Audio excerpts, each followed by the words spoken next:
Maria.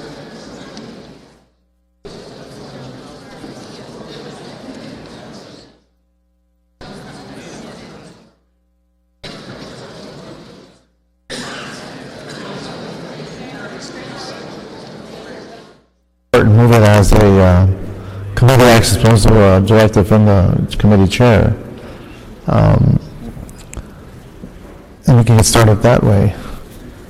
Welcome to the Planning and Land Management Committee. It's Tuesday, December 14th. There are several items on the agenda. And item 1, Roberto, want to read that in for the record? Sure, Councilman. Item 1 is a CAO report. It has to do with a request to approve a supplemental fee agreement with the LA Arena Land Company for the LA Sports and Entertainment District. This is in response to a motion Perry Reyes.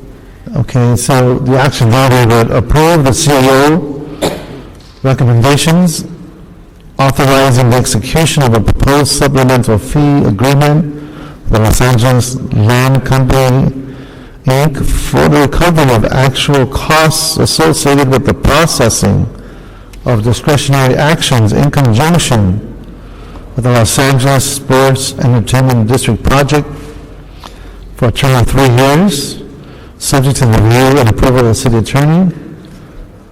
And 2, authorize the planning department to receive funds from the Los Angeles Arena Land Company, as well as a transfer of the reimbursement amount to the Director of Planning or designee, and authorize the CEO to prepare the necessary controller instructions. And then we'll action this committee, and as soon as my colleagues come to this committee, we'll get a second and we'll move it, but that'll be the action. And there are no cards on number 1. On number 2, Roberto? Yes, Councilman. Item 2 is a city attorney draft ordinance and a CAO report, and it has to do with an ordinance for cost recovery for services provided by the Department of Building and Safety. This is in response to a motion Reyes Rosenthal. Okay. We do have a card on this one. Mr. Jim McQuestion.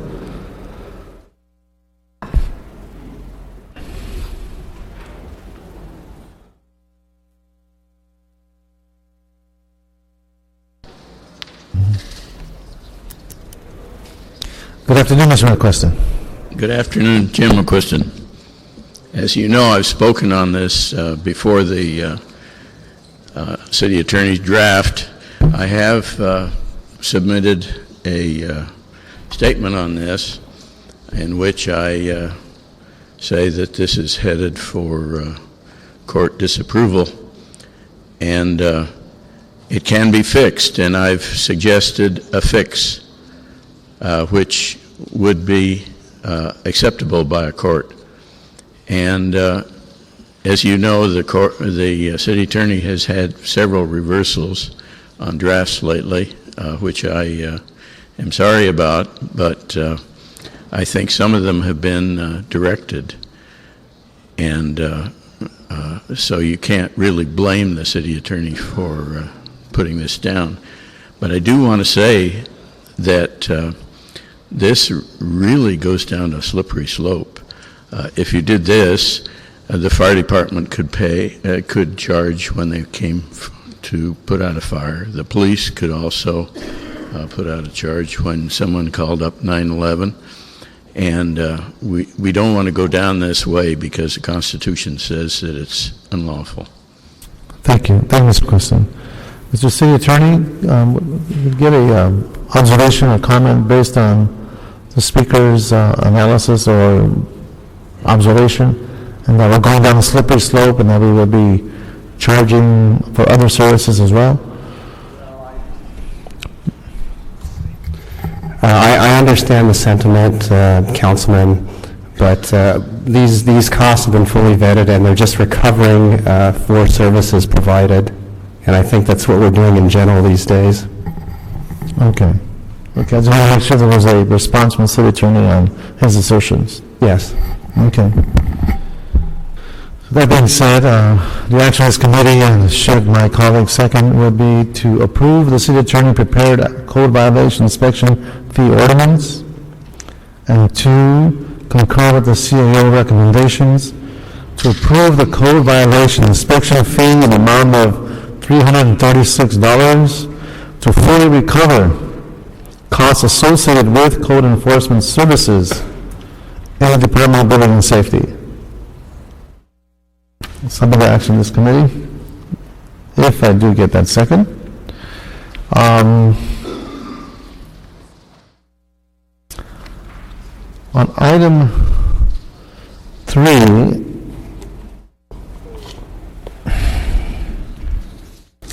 it's a rather delicate place we're in, but if the city attorney would like to provide this committee where we're at with this item, because I think it speaks to the conduct and procedure we would be following. Yes, Councilman. We do have the draft specific plan in our office, and we're in the midst of reviewing it at this point.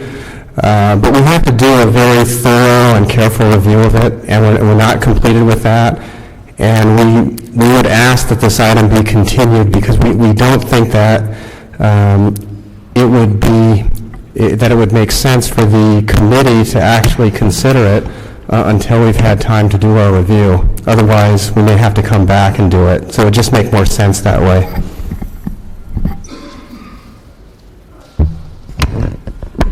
Okay. So a request has been made by the city attorney's office to continue this item to review the material. Yes, that's correct. Okay.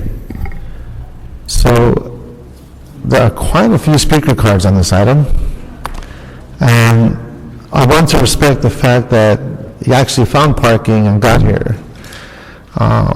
So we could move forward with the public hearing, listen to the point of view that you bring to this committee, and continue it. And because of proposed changes in the ordinance, I would keep the hearing open so we can continue in that discussion. So I just want to make it very clear that we will be keeping this hearing open, and you have the discretion to come forward and give us your opinion for the record, and you can come back and repeat it or not, and we can move on this item. So at this stage, we have the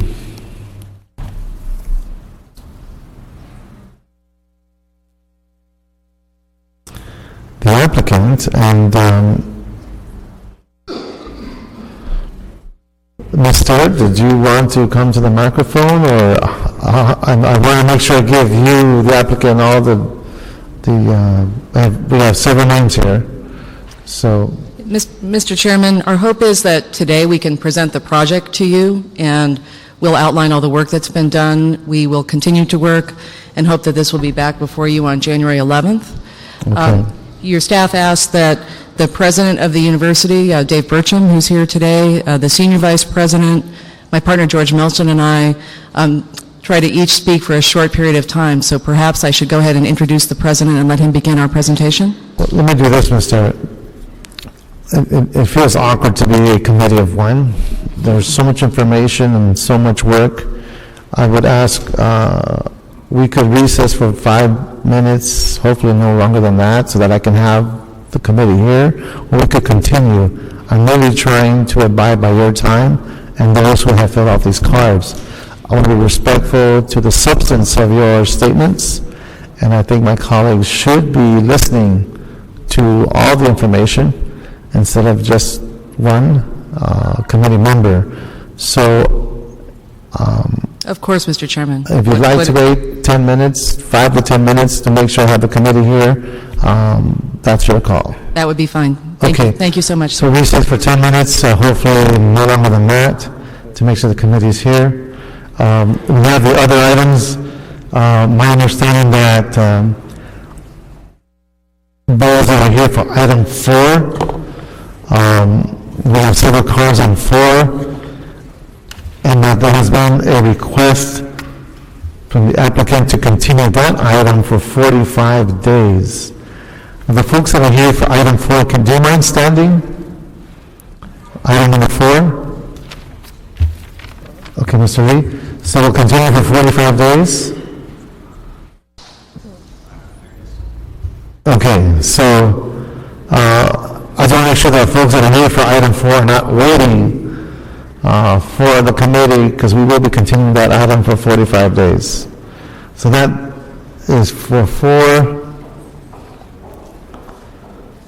5, I understand, was continued also to January 11th, 2011. And so folks are here for number 5. It's been continued to January 11th. Mention the date. So we'll hear it next year. Okay. Can we figure it out? So thank you. I just want to make sure that was clear. Let's figure that out, because we need to say what the date 6 we'll hold on the table. It's special. It's called special. We have cards and discussion. 7 also is called special. And we don't have the director here today, and I thank Mr. Director LeGrand for his support, but he won't be giving his report today. So we can recess for 5, hopefully no more than 10 minutes, so my colleagues who are doing business on another committee can get here, and we can have at least a majority presence in this committee. Thank you for your patience. Let's see here. 45 days. Wait a minute.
Continue this item. A request came from the City Attorney's Office based on analysis that is required for some of the documents that they're still reviewing within the specific plan.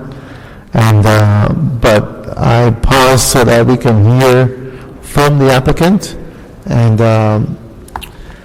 would like to invite them, instead of going through a full presentation from the staff, because we'll probably do that at the next meeting,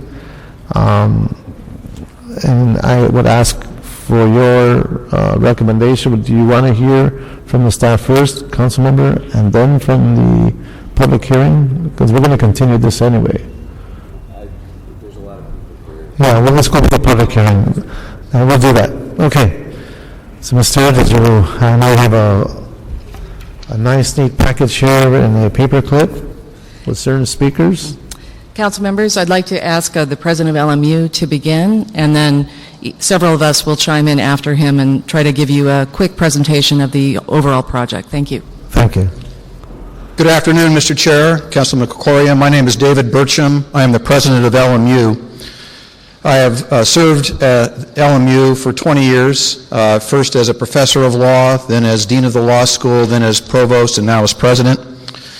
LMU is celebrating its 100th year in operation starting next May. And the last 81 years of our existence has been on the Westchester Bluff. We are the only Catholic Jesuit university in Southern California.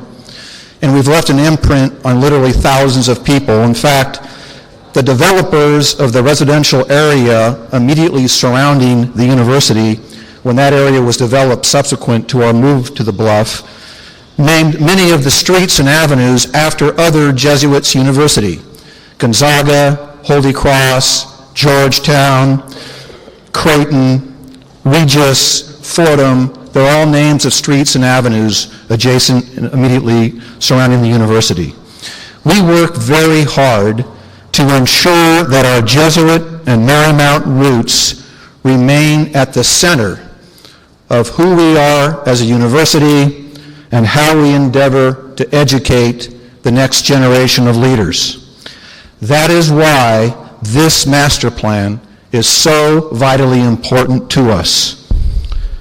Higher education has become a very competitive enterprise.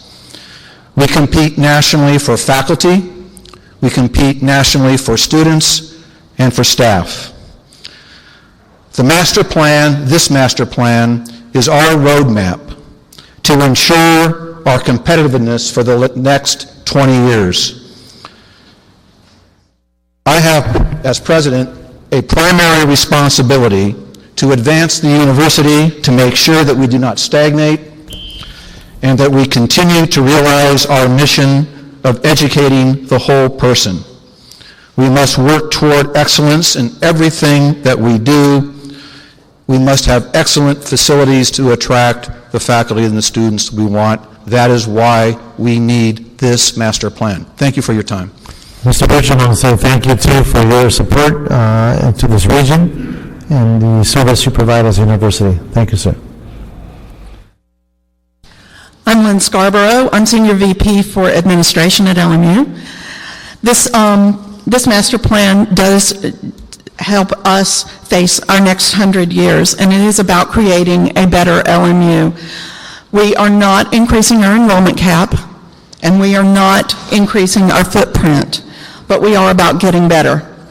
This is about redesigning our campus, adding some new buildings, updating our housing, creating more parking, creating an even more sustainable campus, and remaining an integral part of the community. And we're committed to modernize this campus in a manner that is consistent with the aesthetics and the beauty that led LMU to be named one of the top 10 most beautiful campuses by the Princeton Review. We want to raise the number of undergraduate students living on campus from 60 to 75%. We believe that that will do two things. One, it will help us create an environment that helps us develop the whole person, and we believe it also will help move more of our students from the neighborhood, which will decrease traffic and free up local housing. Athletics is an important part of any college experience, and under this plan, we will improve our outdoor athletic facilities, landscape spaces to better serve our student athletes. We have a strong commitment to environmentally sensitive practices. The project contains more than 25 water conservation measures, including 100% reclaimed water for irrigation. The new buildings will be more energy efficient, water efficient, and designed to meet or exceed LEED standards. And the second project we will do in this master plan, $110 million project to build a new life sciences building, will create state-of-the-art classrooms and labs, science will be on display, and sustainability will be front and center. George?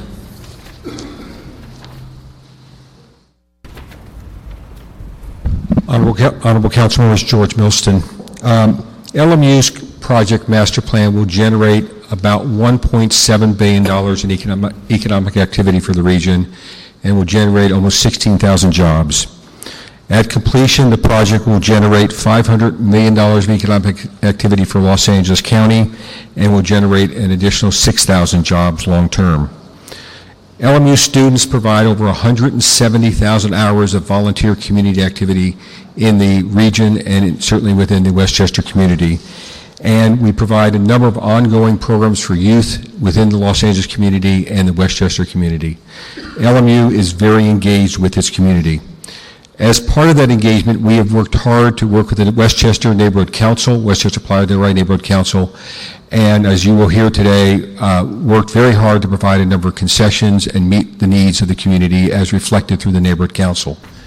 In addition, we've had almost a dozen meetings with 2 other community groups that have had interest in the master plan, and we have provided over 90 changes to the specific plan and the proposed plan of development and how it will be implemented by the university. Clearly, the university's mandate has been to work with the community, and it has done so in an exemplary way. We have over 700 local residents supporting the project. We had almost 400 supporters attend hearings, many of whom are here today, and we've had dozens and dozens of supporters testify that this is a great project for the community. Endorsements include the Westchester Playa Neighborhood Council, the Vitalization Council, the LAX Chamber, and numerous other groups. In addition, this map shows our supporters, which are in the hundreds and hundreds within this immediate community. This is a great master plan which provides opportunities. I won't go through the number of concessions, but the next pages on your screen show you some of the dozens of concessions that have been made by LMU to move this process through. We believe we've met the community. We believe it is a great project for the community. Thank you. Thank you, Mr. Wilson. Council members, I'm Cindy Sterrett from Latham & Watkins, and we did present to you a briefing book, just a small white notebook with some of these graphics and copies of this PowerPoint. We know your time is scarce. We did a complete draft EIR for this project. It was begun in the spring of 2008, so we're almost into our 3rd year of entitlement review. Over 125 conditions came out of that EIR. We have a detailed specific plan and a development agreement. The next graphic shows you that the reason we moved to the specific plan is that this property has long history. They're celebrating their centennial, but the Burns campus, the Levy campus, and the Hughes campus all had a series of entitlements which are different and not consistent. So that specific plan brings them all together. On the next graphic, we show you a aerial of the area. Again, we put a copy in your book. McConnell Avenue is on the right. We spent a lot of time with all of our neighbors. On the bottom is 80th, Fordham, Altavan, and 78th Street. You'll hear from members of all of these communities. One of the recommendations the council office made as part of the development agreement is that there will be a stakeholder committee with quarterly meetings, so the day-to-day neighborly issues are going to get addressed on a regular basis. The next graphic shows you this master plan that meets the challenge of not expanding outside the boundaries, of housing 75% of the students on campus in a sustainable fashion, of preserving the historic resources on the campus, including reaching agreement with the Los Angeles Conservancy, doing all that while preserving the existing buildings that are more recent, and those are the gray buildings, and then the white shows where the new buildings can be. We'll go into more detail with you, but I'd just like for all of those who are here in support of LMU to stand. They won't all be talking to you today, but I'd like them to be recognized. Those in support of LMU, please stand for the committee. Great. Thank you very much, and we're here to answer any questions and go through details. Thank you.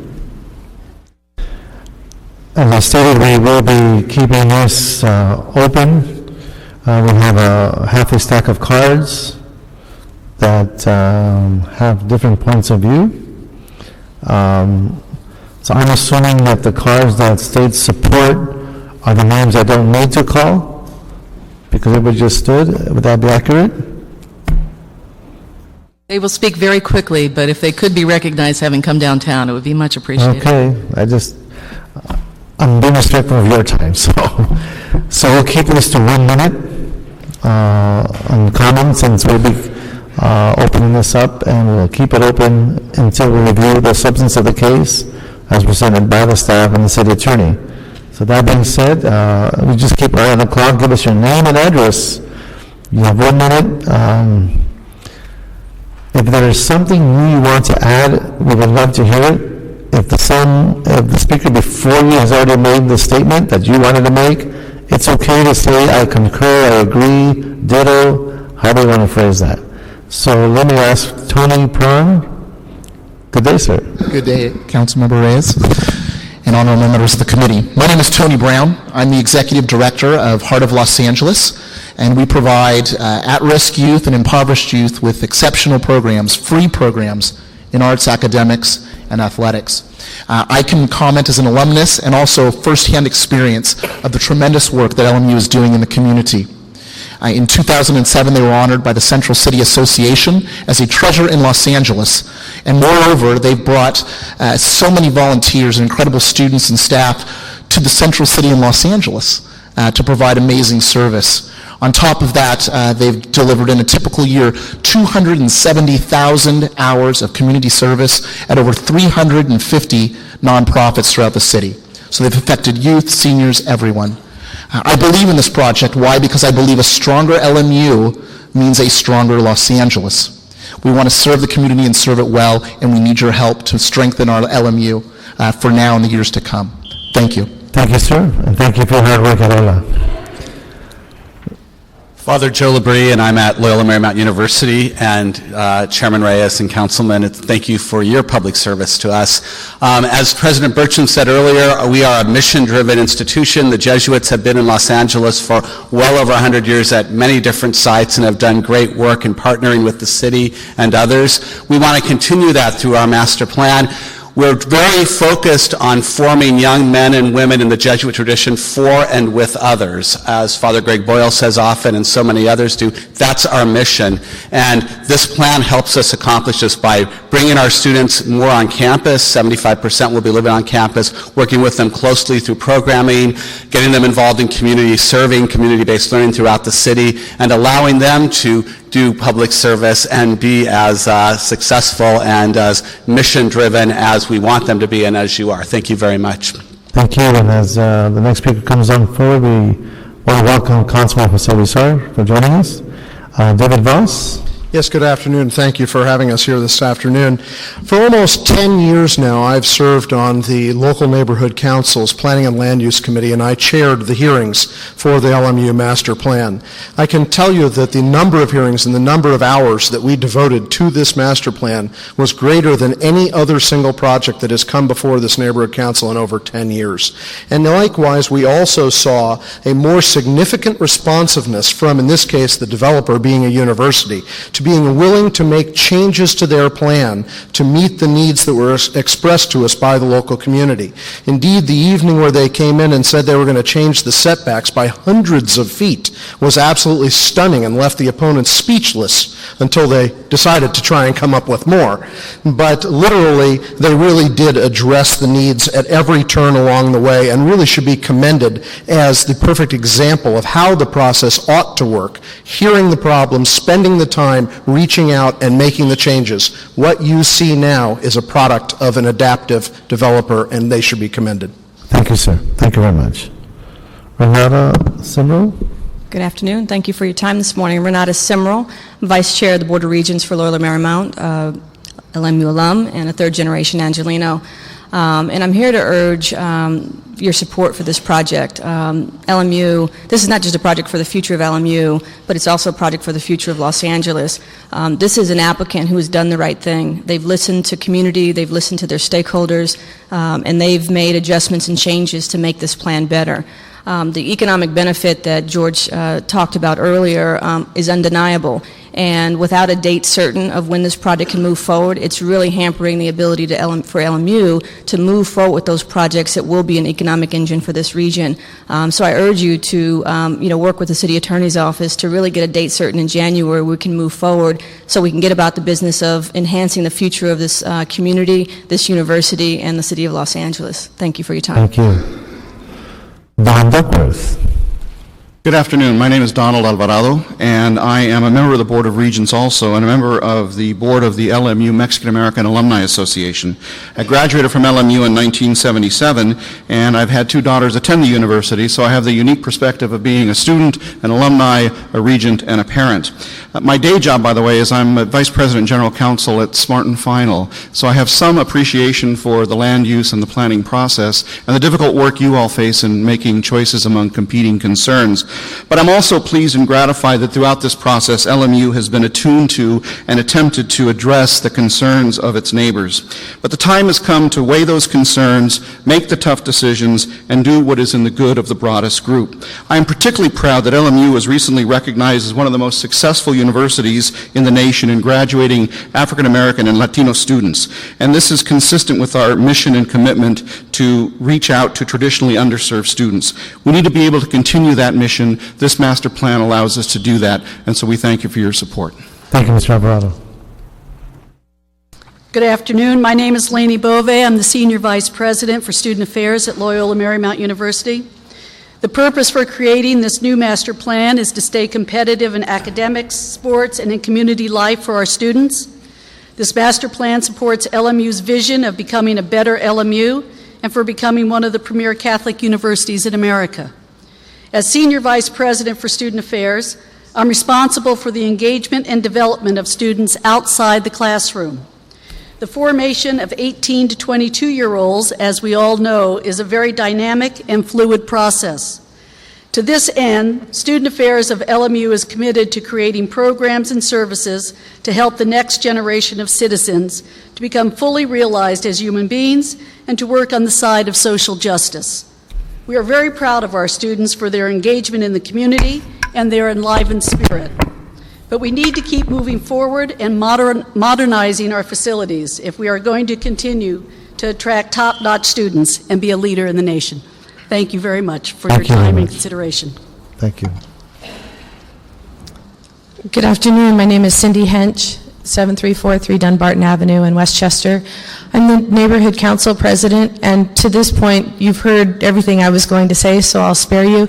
But I really do want to reiterate that our Neighborhood Council was supportive of this project, and the most impressive thing were the concessions that the university has made in listening to the Neighborhood Council and also the neighborhood groups that were well represented and very vocal about this project.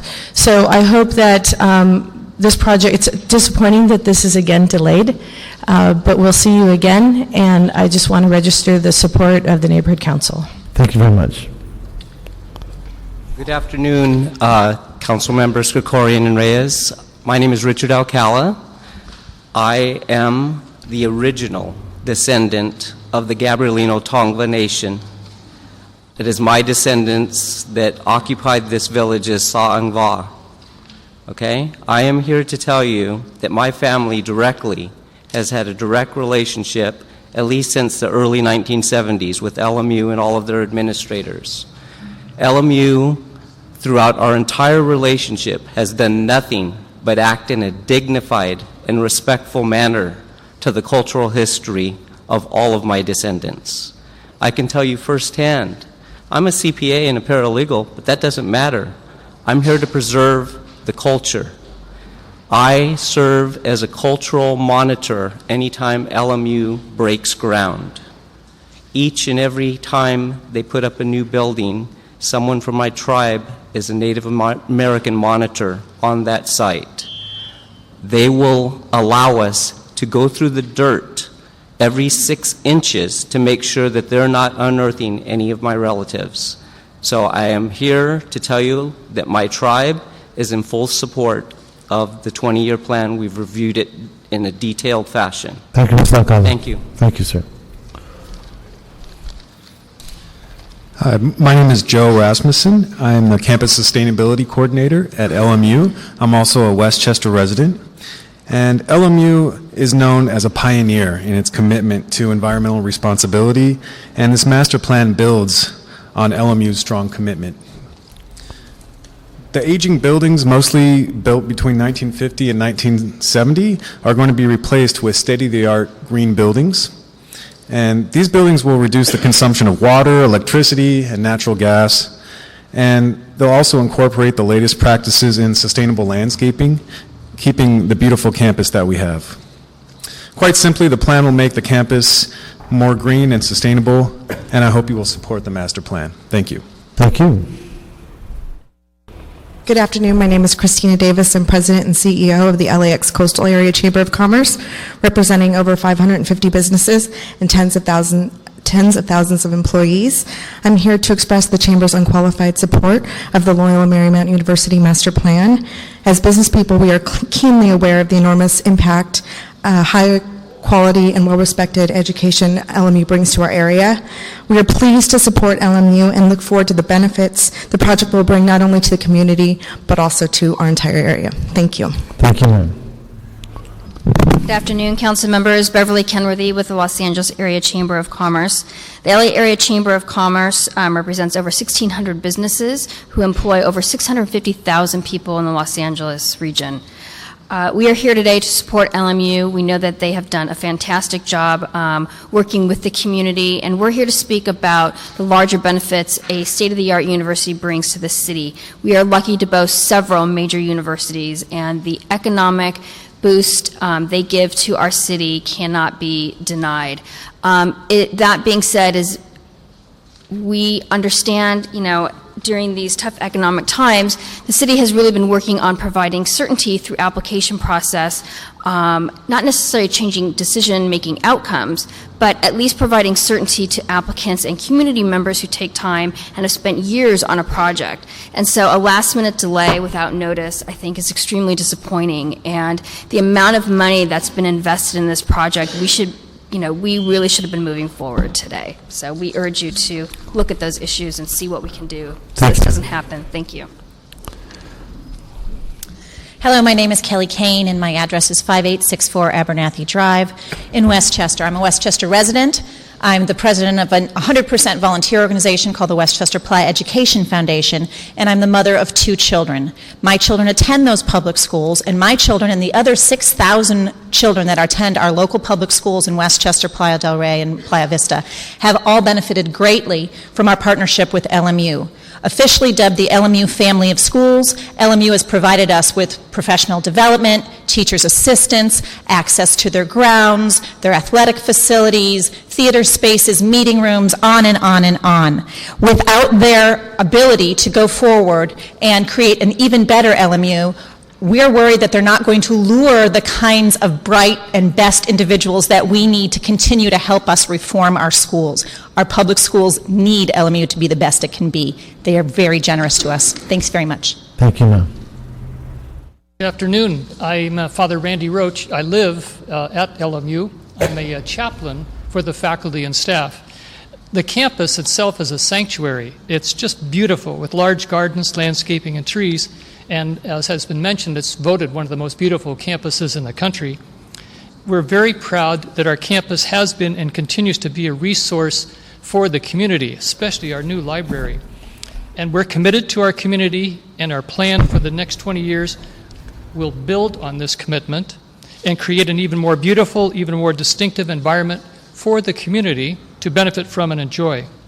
I hope that you will share our vision and help us move forward to create a better LMU. Thank you.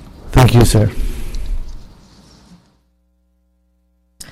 Good afternoon. My name is Flora Chu. I'm the preservation advocate for the Los Angeles Conservancy. The Conservancy is very pleased to offer our support for LMU's 20-year master plan, as recent discussions have resulted in greater preservation and planning for some of the historic resources on campus, specifically the 1962 Foley Center, designed by renowned architect Edward Durrell Stone. The Foley Center is an excellent example of new formalism design and is one of the most distinctive buildings on the LMU campus.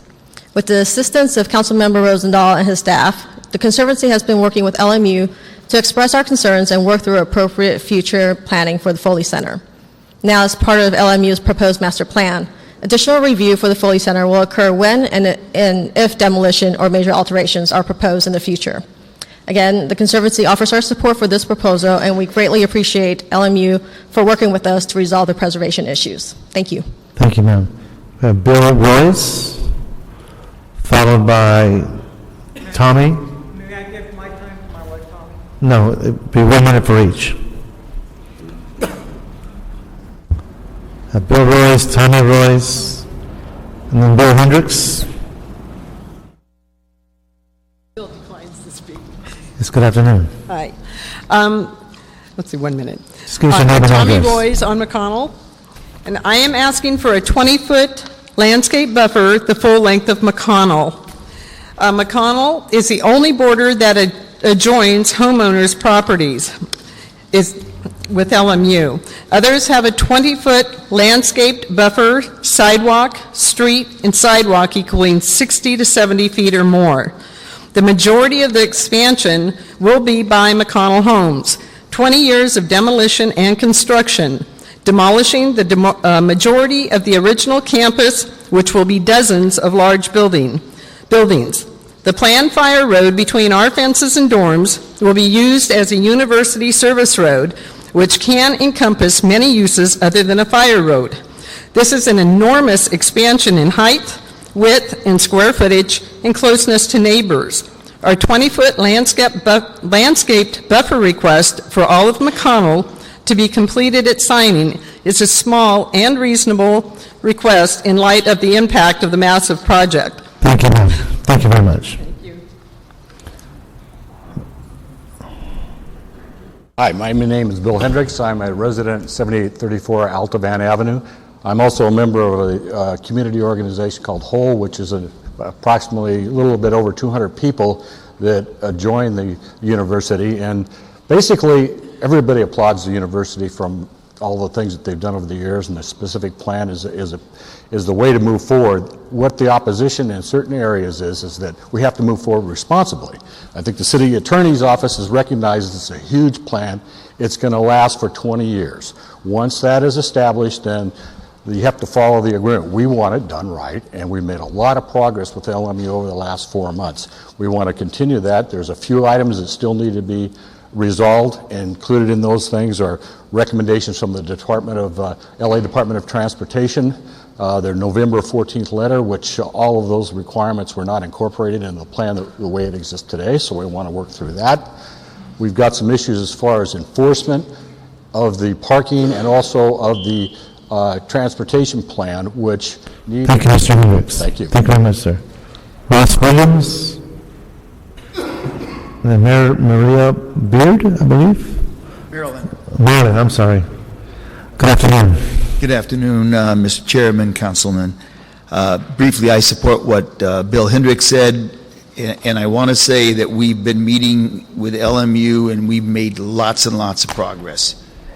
There's a few hiccups. There's some few things that need to be done. The council person's office would support that statement. They need to do a few more things that largely they've promised, and through ambiguity or forgetfulness or whatever that aren't in the plan.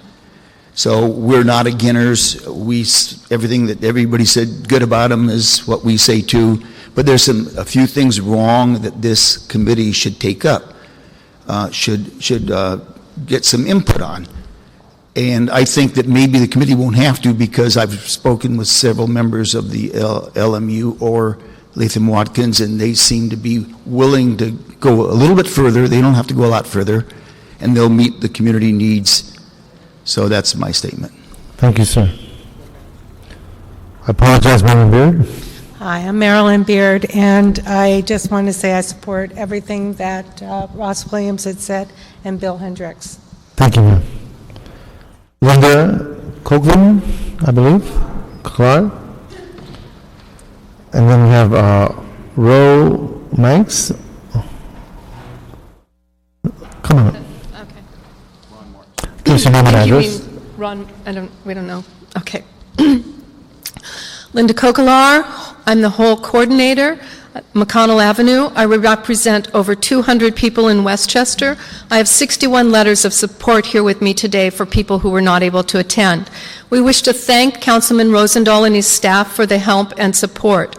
Area C and D, and part of Area D on McConnell Avenue, is the most dense, yet least protected. We need a sufficient buffer as a shield from the dorms, which will be built 40 feet behind these homes. The ambiguity in all events about minimum landscape buffer must be clarified. I just received an updated specific plan, but it still is not included in that. This is a final plan, not simply a 20-year plan. We need an annual review, not simply a review the last year. These are serious land use issues. It is not about ambiguity, not about education or community service. We ask LMU to be respectful, considerate neighbor. honest, ethical, and trustworthy. Thank you, ma'am. Ron Manx, I believe. Then Richard Hofmeister. Straighten you out. It's Ron Marks. Marks, okay. Lefty problem. I'm trying just to read the letters. Okay. I got you. First of all, none of us want to stop the progress that's going on with LMU. We want to see LMU come to its fruitivity. We want it to become a great campus. It already is, and that's what they've stated. Our problem has been basically, and I support the speakers before me, and I'm a member of Whole, that there has never been any way to actually follow through and make sure that the commitments that LMU has given to the community, or even has put in record, has been followed up. Now, the process would require us to hire an attorney. We don't have the funds, as LMU does, as Latham and Watkins, to hire attorneys like that. We've done this as community groups. What we basically are asking is that in the future, there are some kinds of ways of making sure that there are checks and balances for the commitments that LMU has made to the community, and not become our burden to have to bring this to the point of view to the planning department or any other committee. So anyways, it's a 20-year, thank you. Thank you.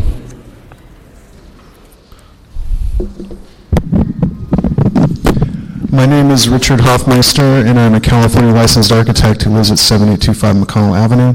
I'm currently spokesperson for McConnell Quality of Life Group. We are 9 households with an email list of about 93 people who mostly live on the street. On October 14th, we prepared an 11-point platform to the Planning Commission with our concerns about the LMU Master Plan. We've had numerous communications with city planning staff and the applicant, facilitated by Councilman Bill Rosendahl. In good faith, we have worked with LMU on concerns and revisions, and we have seen great progress.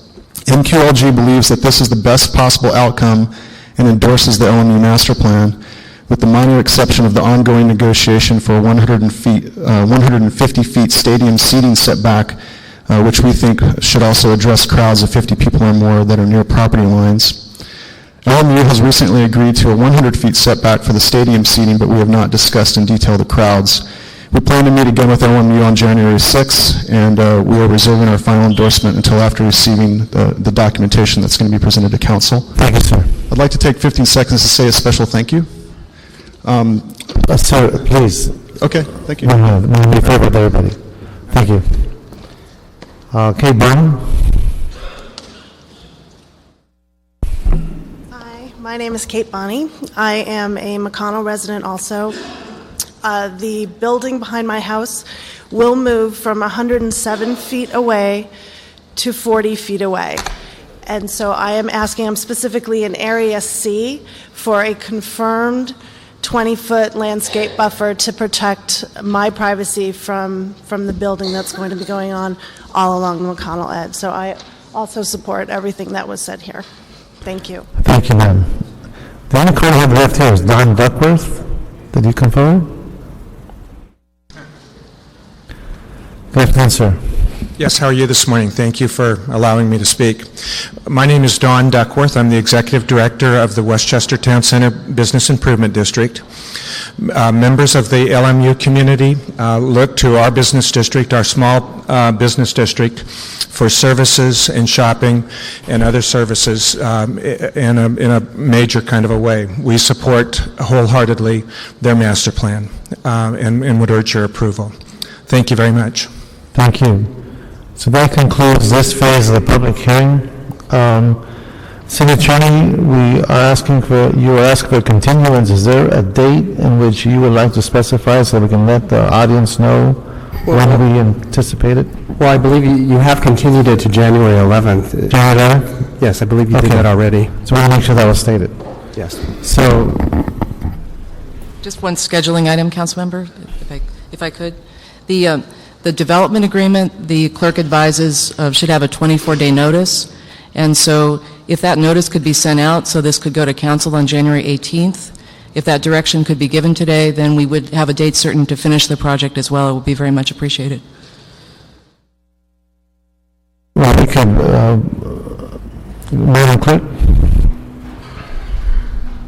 Patrice Latimer, City Clerk. Councilman, we cannot do the notice until the ordinance has been received from the City Attorney. Okay. So we want to make sure we follow procedures, and thank you. So we will follow our due diligence, and we will have this on January 11th. In this committee, again, I thank you for your patience, and we're almost there. So, next item, Roberto. Next item, council members, is an ordinance and a zone change. This is an appeal by a representative of the Sherman Oaks Homeowners Association, and it has to do with various land use entitlements, 2 conditional use permits. This is item number 6? Yes, Councilman. Okay. A specific plan exemption, specific plan adjustment, a project permit compliance, a site plan review, and a waiver of the street widening requirements. And it's for a retail store in CD 2 and 5.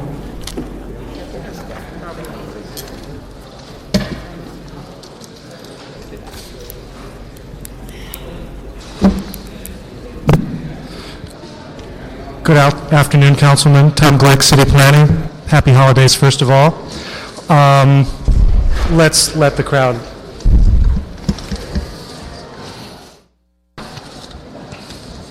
Yeah, we'll just wait for the room to calm down a little bit.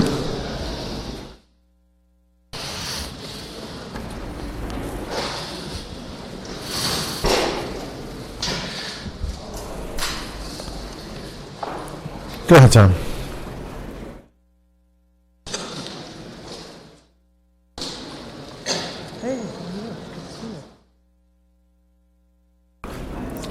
Go ahead. Okay, Tom Glick, City Planning Department. Good afternoon, Councilman. City Planning Commission on September 23rd heard this case and wholeheartedly endorsed the project as proposed, as recommended by the hearing officer. It is a 65,000 square foot Ralph's, a modernization of the Ralph's at the corner of Hazeltine and Ventura. The uniqueness is it does have 3 corners. You read the multitudes of entitlements. It did get approval from the neighborhood council. It went through a tremendous 2-year outreach program.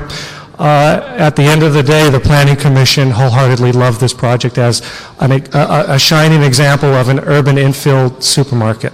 That the kind of market they'd love to see on Ventura Boulevard, especially a corridor that is served by transit. Can you speak to some of the advantages or features that addresses the issue of circulation, parking, and traffic in general, and just impacts that we should be aware of? No, not really. I mean, what happened was I held a public hearing in July, and the main concerns were from the apartment to the east. Ralph's has a loading zone right here, and several members of that apartment complex came out and was concerned about the operational aspects of the loading zone.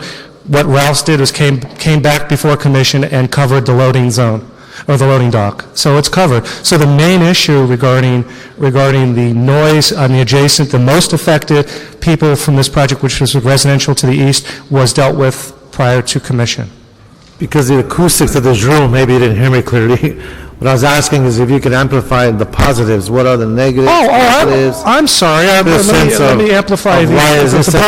I'm sorry. You came you were very clear as to why it was such a great project, but we want to get a little bit more substance on why you think that's the case. That's fine. When this went to Planning Commission, this went through tremendous public outreach, first of all. They have done, and they'll speak to their outreach. They have a book this big. The concern from the planning department when we first saw this project was pedestrian access along Ventura Boulevard. They have essentially created a pedestrian walkability along Ventura Boulevard. This is the main aspect of this project that really sells it, is you have a transit stop right here at Ventura and Hazeltine, but you're servicing the community with a modernized Ralph's, which is the main thing that they'll say. This Ralph's is an underutilized Ralph's built in the 50s, and now it's going to be a 65,000 square foot Ralph's with the parking in the back and a parking structure. So it's a podium parking on the back with the Ralph's in front on the second floor. And they will have the pedestrian. They've kept a retail component along the front. They've hidden the loading operations in the rear. And they've really, they're going to bring up the their full architectural plans as well as their model, so they can show you what they have done in terms of landscaping all three corners.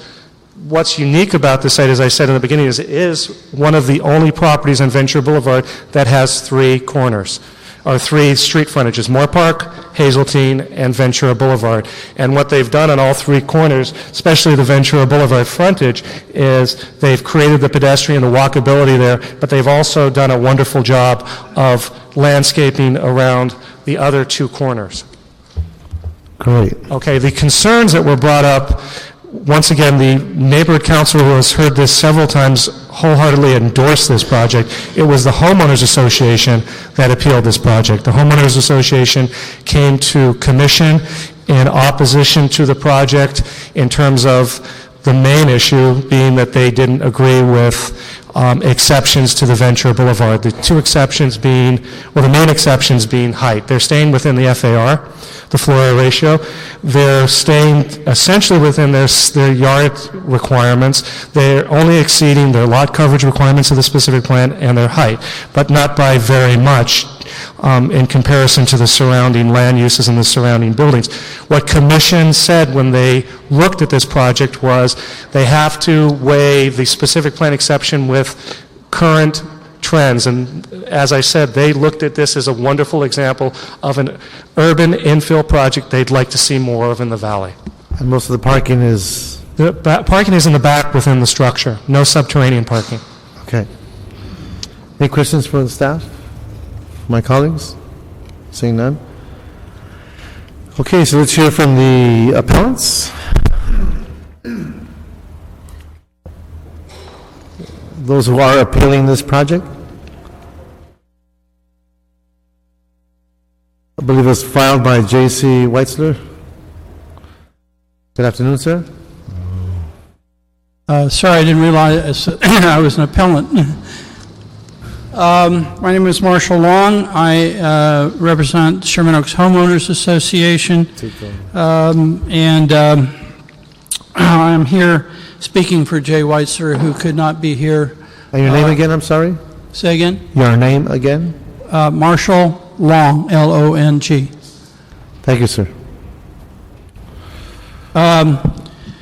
As Tom said, we appealed the project due to mainly excessive height, and it's a very large building.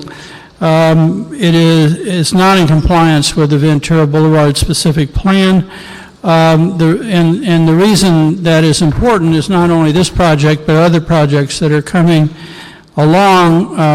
We in the communities work long and hard on these specific plans, and we take them very seriously. So we would like to see them followed, and each time a developer chips away at a specific plan, it weakens them in the eyes of the decision makers. Not only was there a problem with compliance with the plan, but the developer did not submit a design which would comply with the plan, and which would have been a very simple thing to do. An EIR was not prepared. EIRs generally require that alternatives to the project be analyzed. This could have included a smaller development, and so that's why we asked for an EIR. Traffic was a big concern, particularly in that the truck traffic comes out of the site at an unlighted intersection through a driveway right onto Ventura Boulevard, and makes a right turn. These 18-wheeler trucks can turn across 2 lanes of traffic.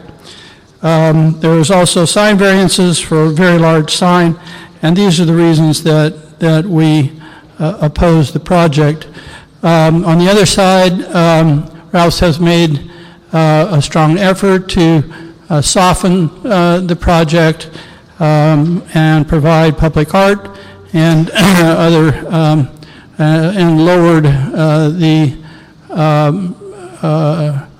frontage of the project onto Ventura Boulevard, so we acknowledge those positive efforts. Thank you very much. Thank you, sir. Our next set of speakers, Kendra Doyle. Then we'll have Craig Lawson. Then Ronald Ziff. Good afternoon, ma'am. Good afternoon. Councilman Reyes and members of the Planning Land Use Management Committee, my name is Kendra Doyle. I'm the Group Vice President for Ralph's Grocery Company, located at 1100 West Artesia Boulevard in beautiful Compton. We are very excited to be here today to share with you what we consider a flagship store, proposed store, Ralph's Fresh Fare, to invest into the community of Sherman Oaks. We have been proud to be in that community for over 40 years, and many of our employees live and work in that community.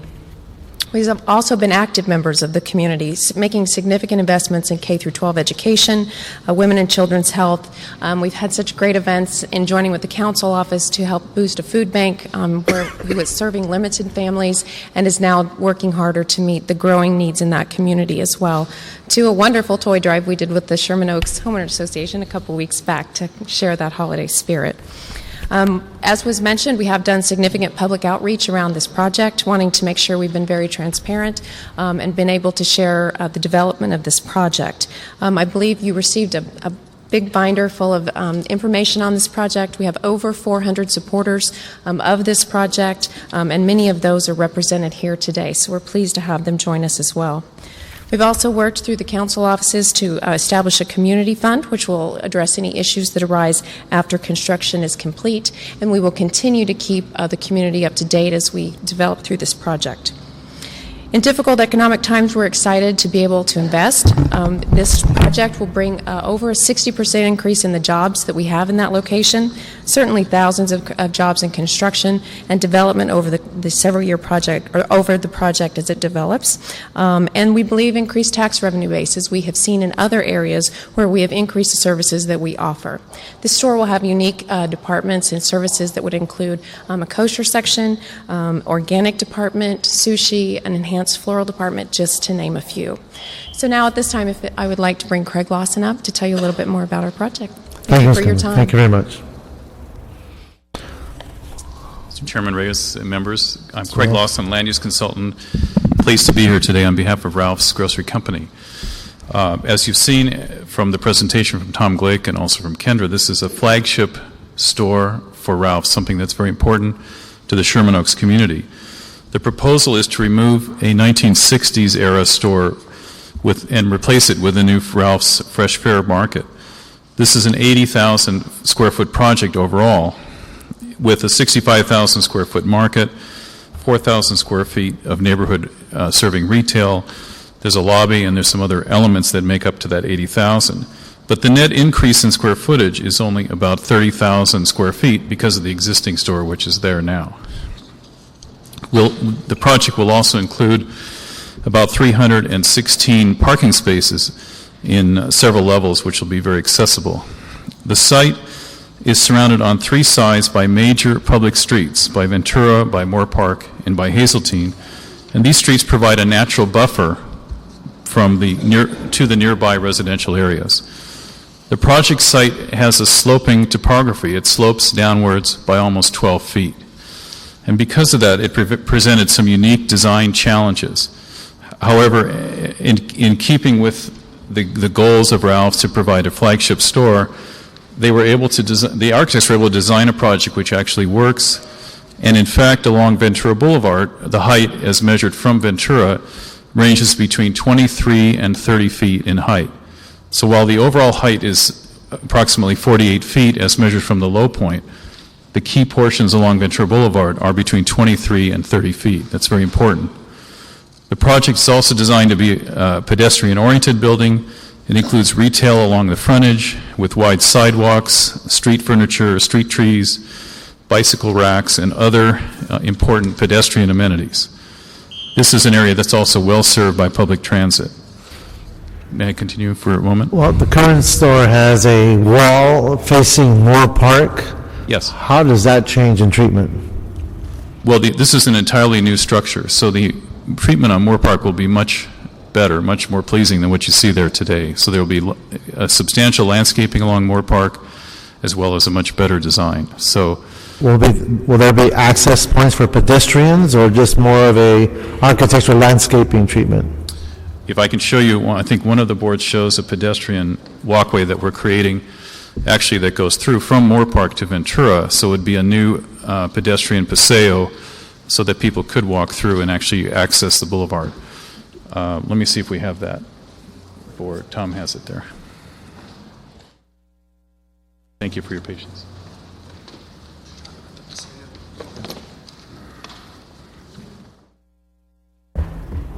This is a view showing, I think the corner here, this is the Moore Park and Hazeltine corner, so as you're looking forward, you can see how the Moore Park site is treated much differently than it is right now. It's a much better, much more pedestrian-oriented look.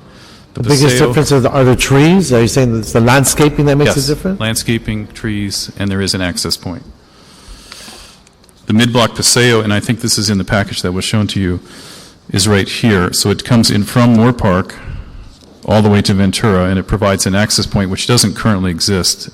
So it's a new pedestrian access that would be landscaped and much safer than what's currently there, which is right now it's a driveway used for loading. As you said, the project has evolved over time. There's been a series of design changes. We have reduced the height along Ventura Boulevard. We've covered the loading area to mitigate noise impacts. That was something very important to the community. We've redesigned the lobby to achieve more transparency and openness. We've added more pedestrian amenities, including the items that I mentioned, and we're installing a voluntary left turn signal at Hazeltine and Moore Park to address a circulation and traffic issue in that area. Finally, as discussed just in the last few days, there's going to be an additional community protection fund to cover items that may come up later once the project is completed. Thank you, Mr. Lawson. Okay, our next speaker is Ronald Ziff. Great, thank you so much. Thank you, sir. And then I believe it's Mikey Maloney. Good afternoon. Yeah. My name is Ronald Ziff. I'm the land use chairman for the Sherman Oaks Neighborhood Council. Ralph's has worked with us to mitigate traffic concerns and other things. We fully support this project. There's been some question about the height of the building. Height was never a problem to our committee or our council.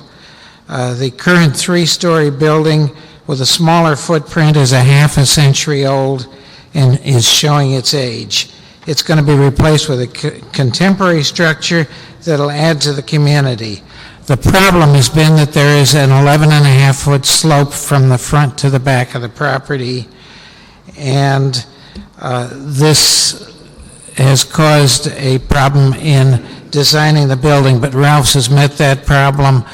The building is in scale with its neighbors on Ventura Boulevard. It's also in scale with its neighbors on Moore Park and Hazeltine. We have no problem with the height because it matches the buildings alongside it. In addition, Ralph's has given us over 300 parking spaces well above the code, something that could be used throughout the city. We applaud Ralph's for investing in our community, and we feel this development is going to be a keystone to redevelopment along Ventura Boulevard and Sherman Oaks. Thank you. Thank you, sir.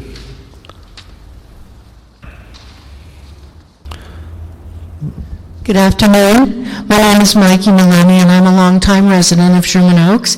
I am a member, actually a founding member of the Land Use Committee of the Neighborhood Council. Both our committee and the Neighborhood Council vetted and approved this project. We worked with Ralph's to address community concerns, to mitigate impacts. They listened and responded. We believe that this is a good project for Sherman Oaks. It will enhance the retail experience in Sherman Oaks. We have some small businesses that are struggling. They need to see investment in our community. It will encourage positive development. Communities must continue to grow.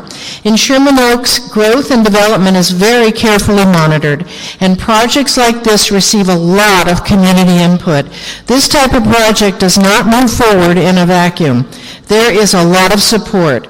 I ask that you approve the Ralph's project for Sherman Oaks and help our community improve and solidify its future as a strong and vital community. Thank you. Thank you, ma'am. Maya Zettler, Steve Green, Gilbert Gonzalez. Good afternoon, Maya Zettler on behalf of VICA, Valley Industry and Commerce Association. VICA is proud to stand here before you and support this project, the proposed Ralph Fresh Fair in Sherman Oaks. We are also here on behalf of the Los Angeles Area Chamber of Commerce, who could not be here today as well. They support this project. VICA recognizes that a new and improved Ralph store will bring significant benefits to the local and regional economy, as well as improve the quality of life of the surrounding areas. It will contribute to the overall appeal of Sherman Oaks as a quality retail environment. VICA acknowledges that a redeveloped Ralph's will bring new jobs during construction as well as permanent jobs with this expanded store. Ralph's has been an active member in the San Fernando Valley since they first opened their stores. In today's economy, VICA supports companies that are investing in the San Fernando Valley, and we believe that the City of Los Angeles should as well. We believe that you should support this project before you today and use this as a model for other stores around the city. Thank you. Thank you very much. And this closes public hearing. We keep getting cards, and we're never going to finish with this item. So You called Stephen Green next? Yes. My name is Stephen Green. I've been a member of Sherman Oaks since 1956, going to Dixie Canyon Elementary School.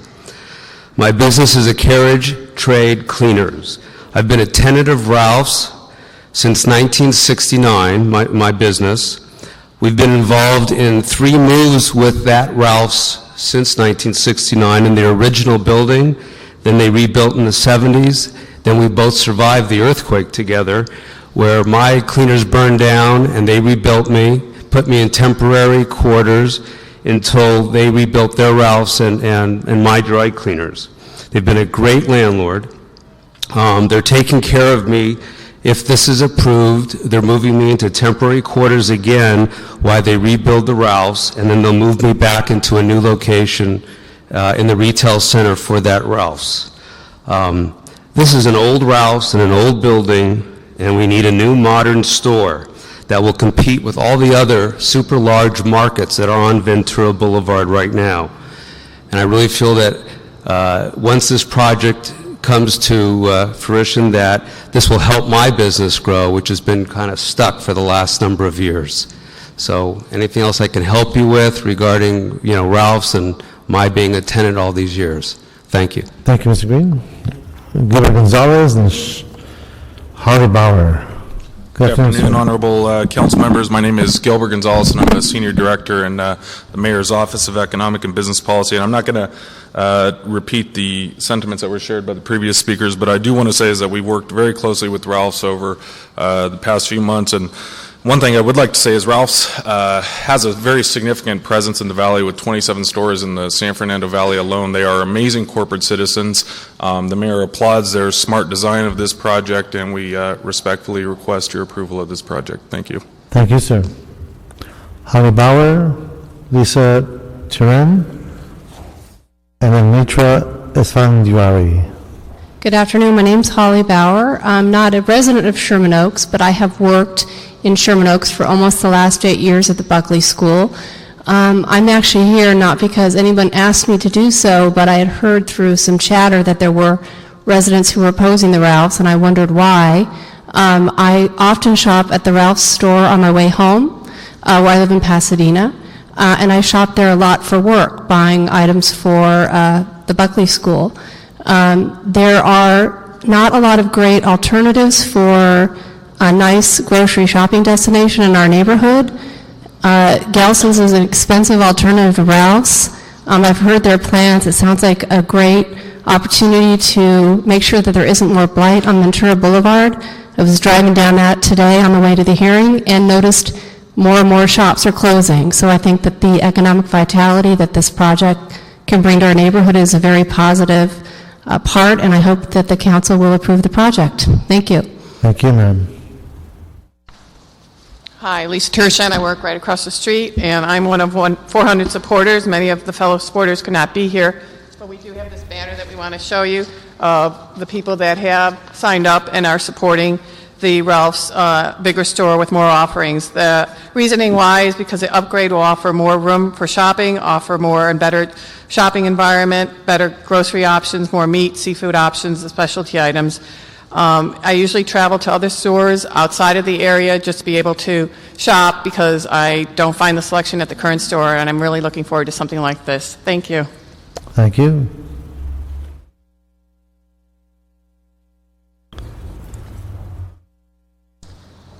Hello, my name is Mitra Esfandiari. I'm an architect with Perkowitz and Ruth Architects. I would like to invite you to take a look at the model that shows the scale of this project in relationship to the context, and also some of the boards that shows the view of the project from different angles, and I would appreciate that. Thank you. Let's take a quick look. We still got a minute and 40 seconds.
He's going back.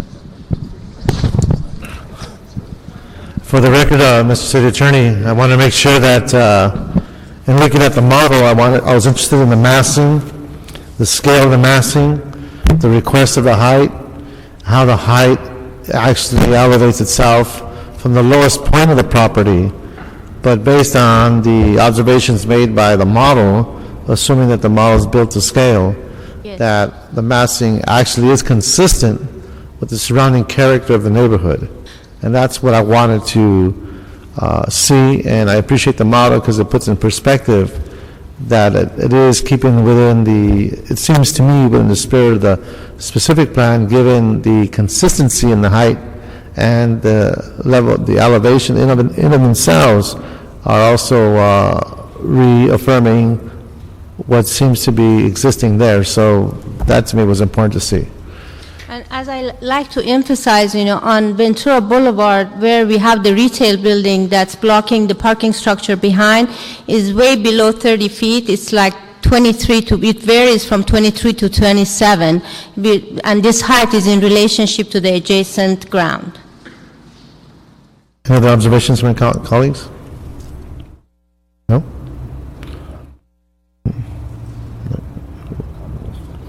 Yeah, we have one more speaker.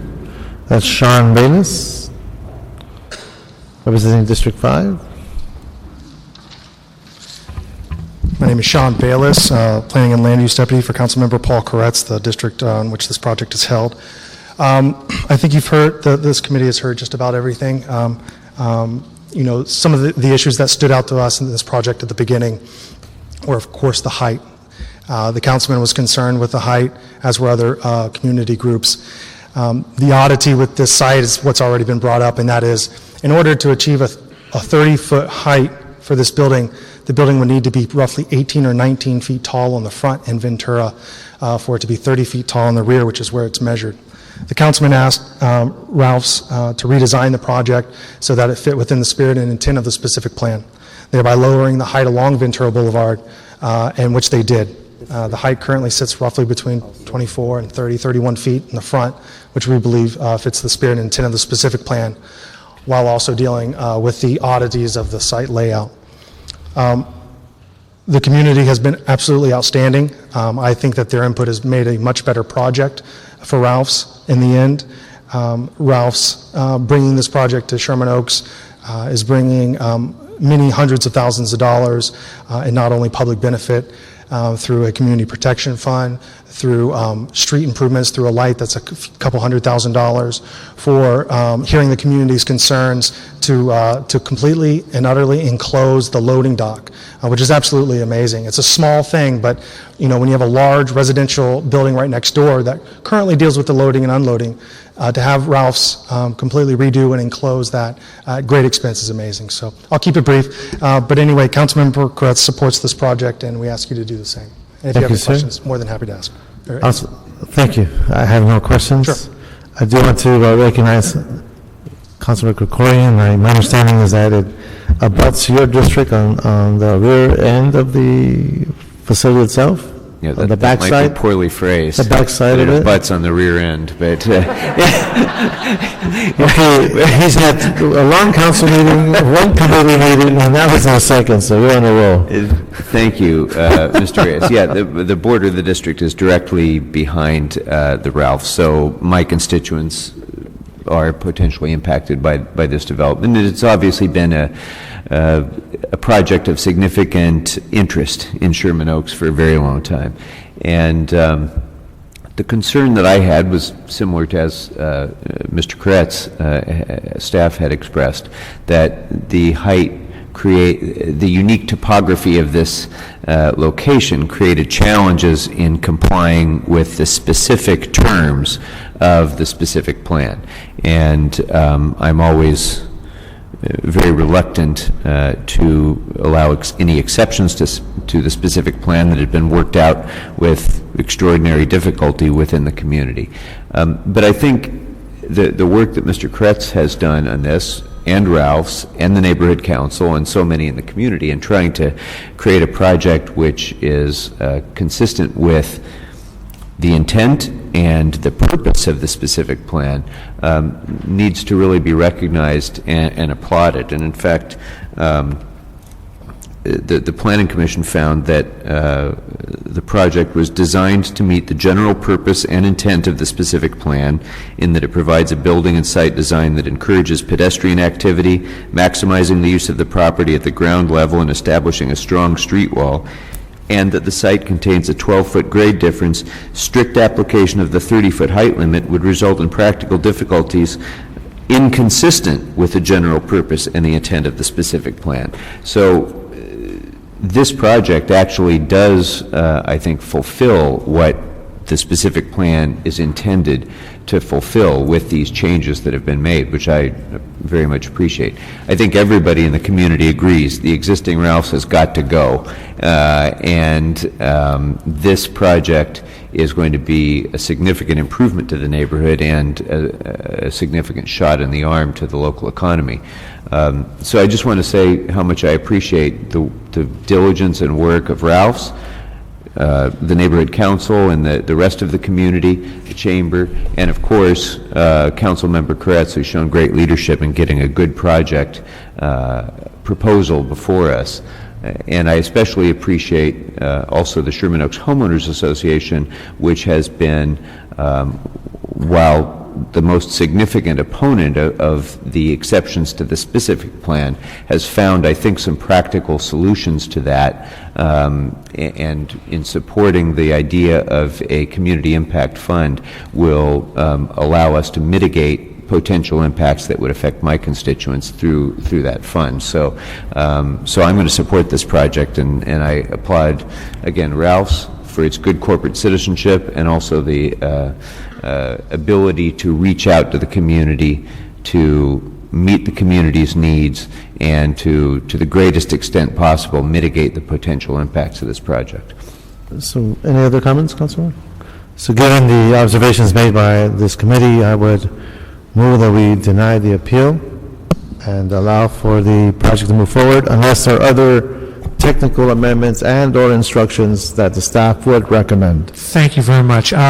Council District 5 omitted that they had 5 changes that they wanted to introduce in the record as part of any action you took today. I don't have those actions. Council District 5 has those actions, and I would ask John Bayless to come back up here and introduce them.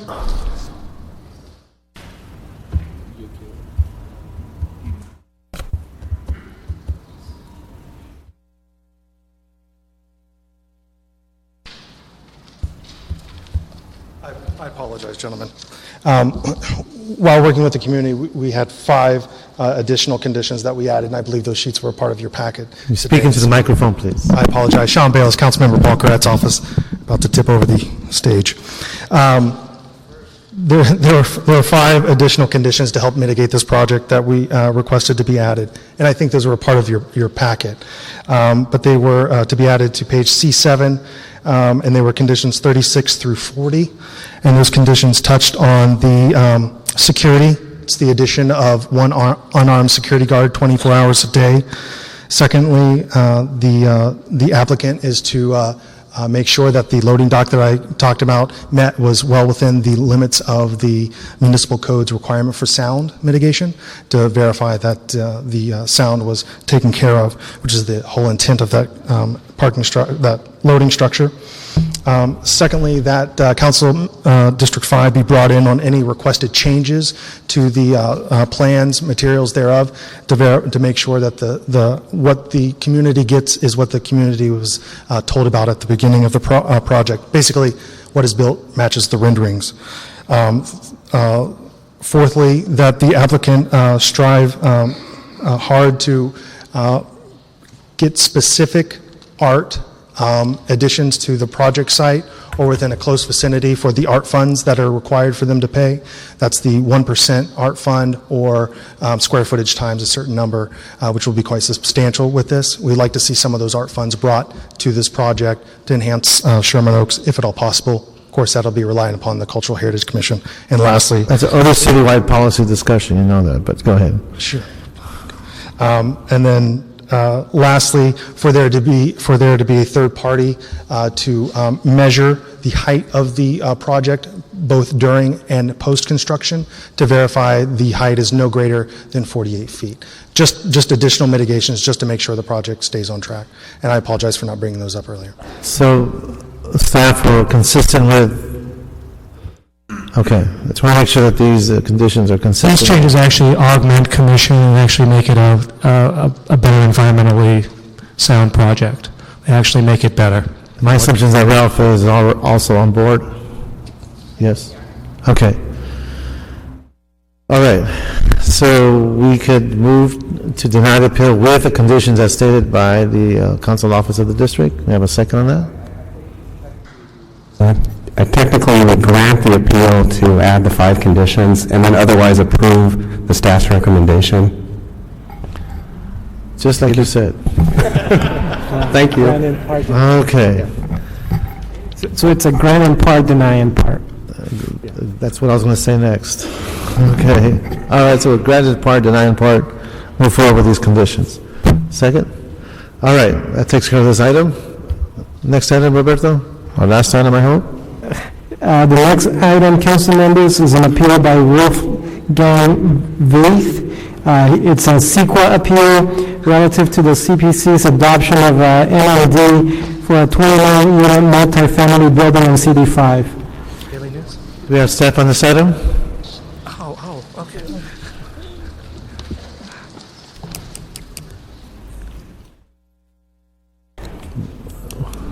Number 7? Is number 7 correct, Roberto? Yes.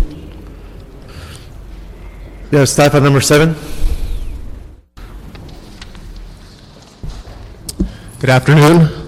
My name is David Olivo with the City Valley Planning Department. The appeal of the MND before you involves a proposed 29-unit apartment building in the North Westwood Village specific plan area that includes a density bonus request. A little bit of background on the project. The project, or various iterations of the project, went before the Westwood Design Review Board a total of 6 times. The Design Review Board ultimately recommended not to approve the project. The Director of Planning, however, did approve the project after the applicant made several design changes that were suggested by the DRB. The Director's approval of the density bonus was appealed to the CPC, and the Director's approval of the project permit compliance and design review was appealed to the APC. Both commissions denied the appeals, but added a condition that the project basically function as an apartment, not a boarding house as required by a specific plan.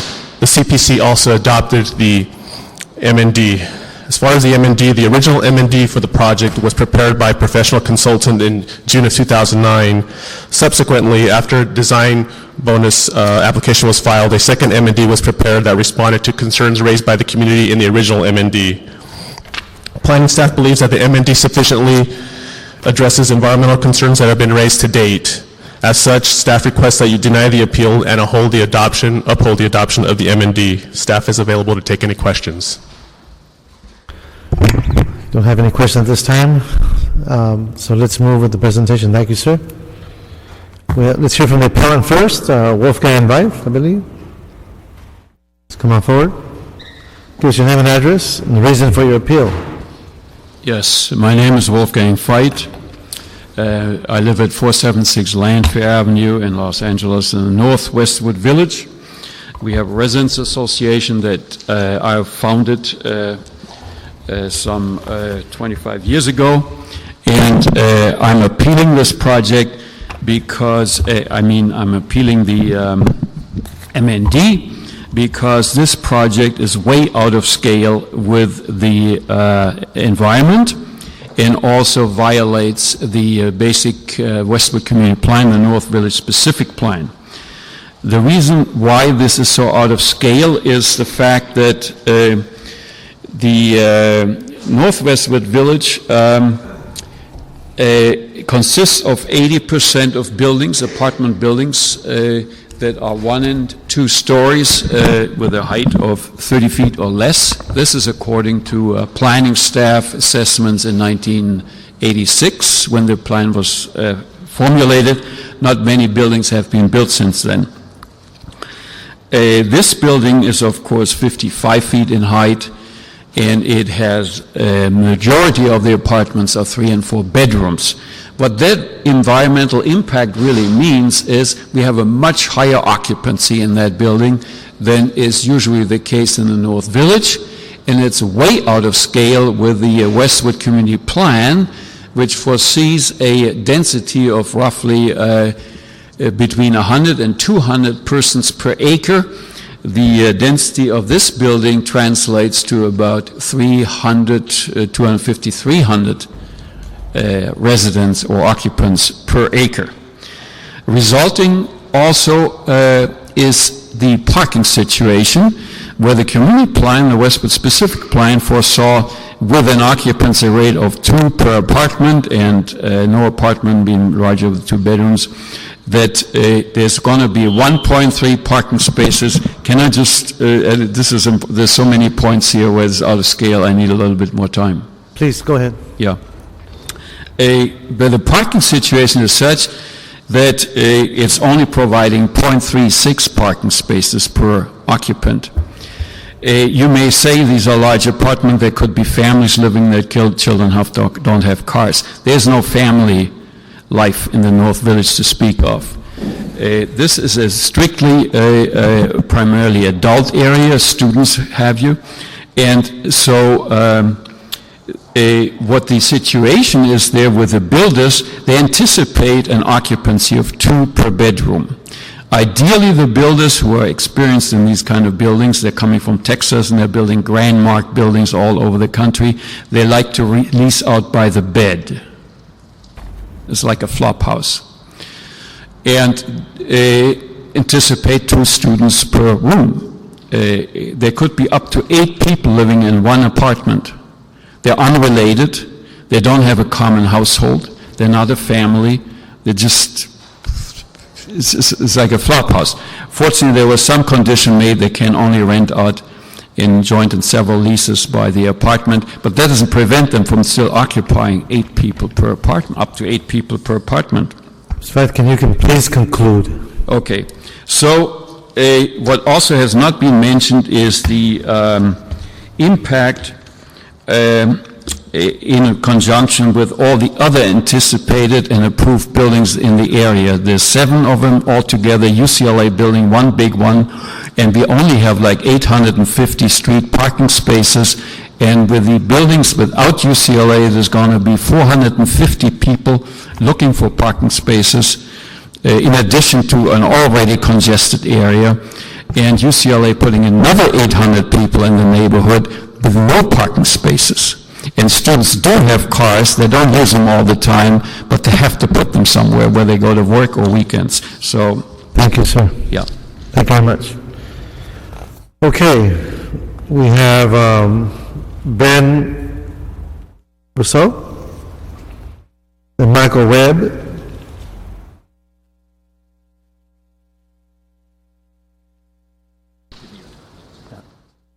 My name is Ben Brasso. I'm the applicant. I think Dale Goldsmith will be responding to a lot of the appellant's objections to our project related to our M&D. However, I just wanted to say that we've worked very hard to make a good project even better. We responded by recirculating our M&D, and the same appellant points have gone through both the APC and the CPC. So we just ask you today to please uphold both planning staff and the planning directors and the APC and CPC's well-reasoned determination to uphold our M&D. Thank you very much. Thank you, sir. Dale Goldsmith. Good afternoon, Honorable Commissioners. Dale Goldsmith with the law firm of Armbruster, Goldsmith & Delvac, representing the applicant. I submitted a letter summarizing our points in opposition to the appeal. Also, we work with staff on some supplemental findings that we would request that you adopt. I'll try to be brief. This mitigated negative declaration is a very extensive document. It includes the very same analysis as would be required under an EIR. It's about 1.5 inches thick. There's a traffic study, air quality studies. This has been studied to death by the planning department, by the planning director, by the APC and the CPC. We've hit for the cycle in the city planning bodies. All of these planning bodies have determined, they've carefully reviewed the MND and concluded it's the appropriate level of CEQA clearance. The arguments in the appeal are the exact same arguments that the appellants have been making since 2009. All of these arguments have been considered and soundly rejected by all of these planning bodies. With respect to the out of scale, there's a variety of heights in the area as set forth in the staff report. There's over 20 buildings in the immediate vicinity of the project that are as tall or taller than the proposed project. Regarding the occupancy, the mitigated negative declaration assumes a maximum theoretical occupancy and considers impacts based on that and still concludes that with mitigation there are no significant impacts. Regarding parking, parking is pursuant to SB 1818. This project includes 8% very low-income units. State law mandates what the parking can be, and it's conclusively presumed that the parking is adequate under state law and SB 1818. Having said that, this project is located within a short walking distance of UCLA. It's intended to be occupied by UCLA students. There's substantial evidence in the record that shows that the students use cars a lot less and will walk or bike or use other modes of transportation. Therefore, there would be no parking impact. Thank you for your consideration. Thank you, sir.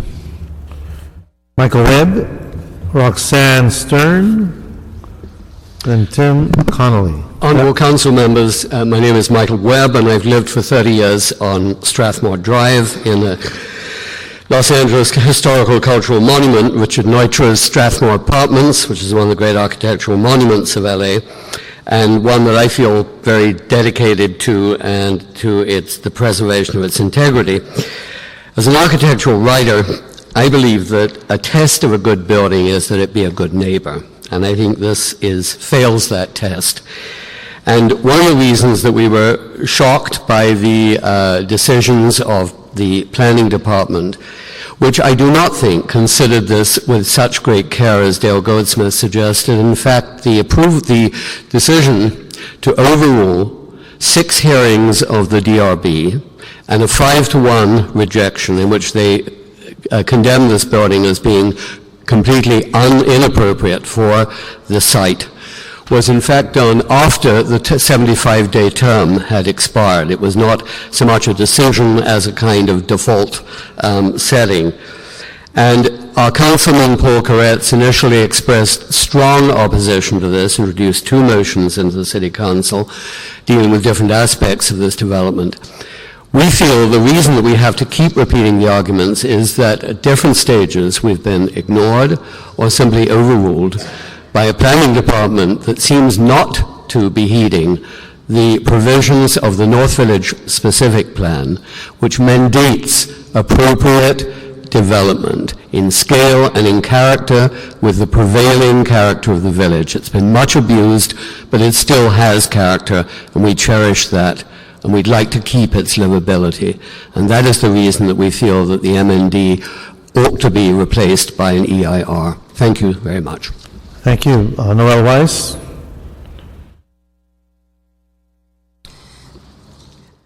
I'm Roxanne Stern. You did call my name.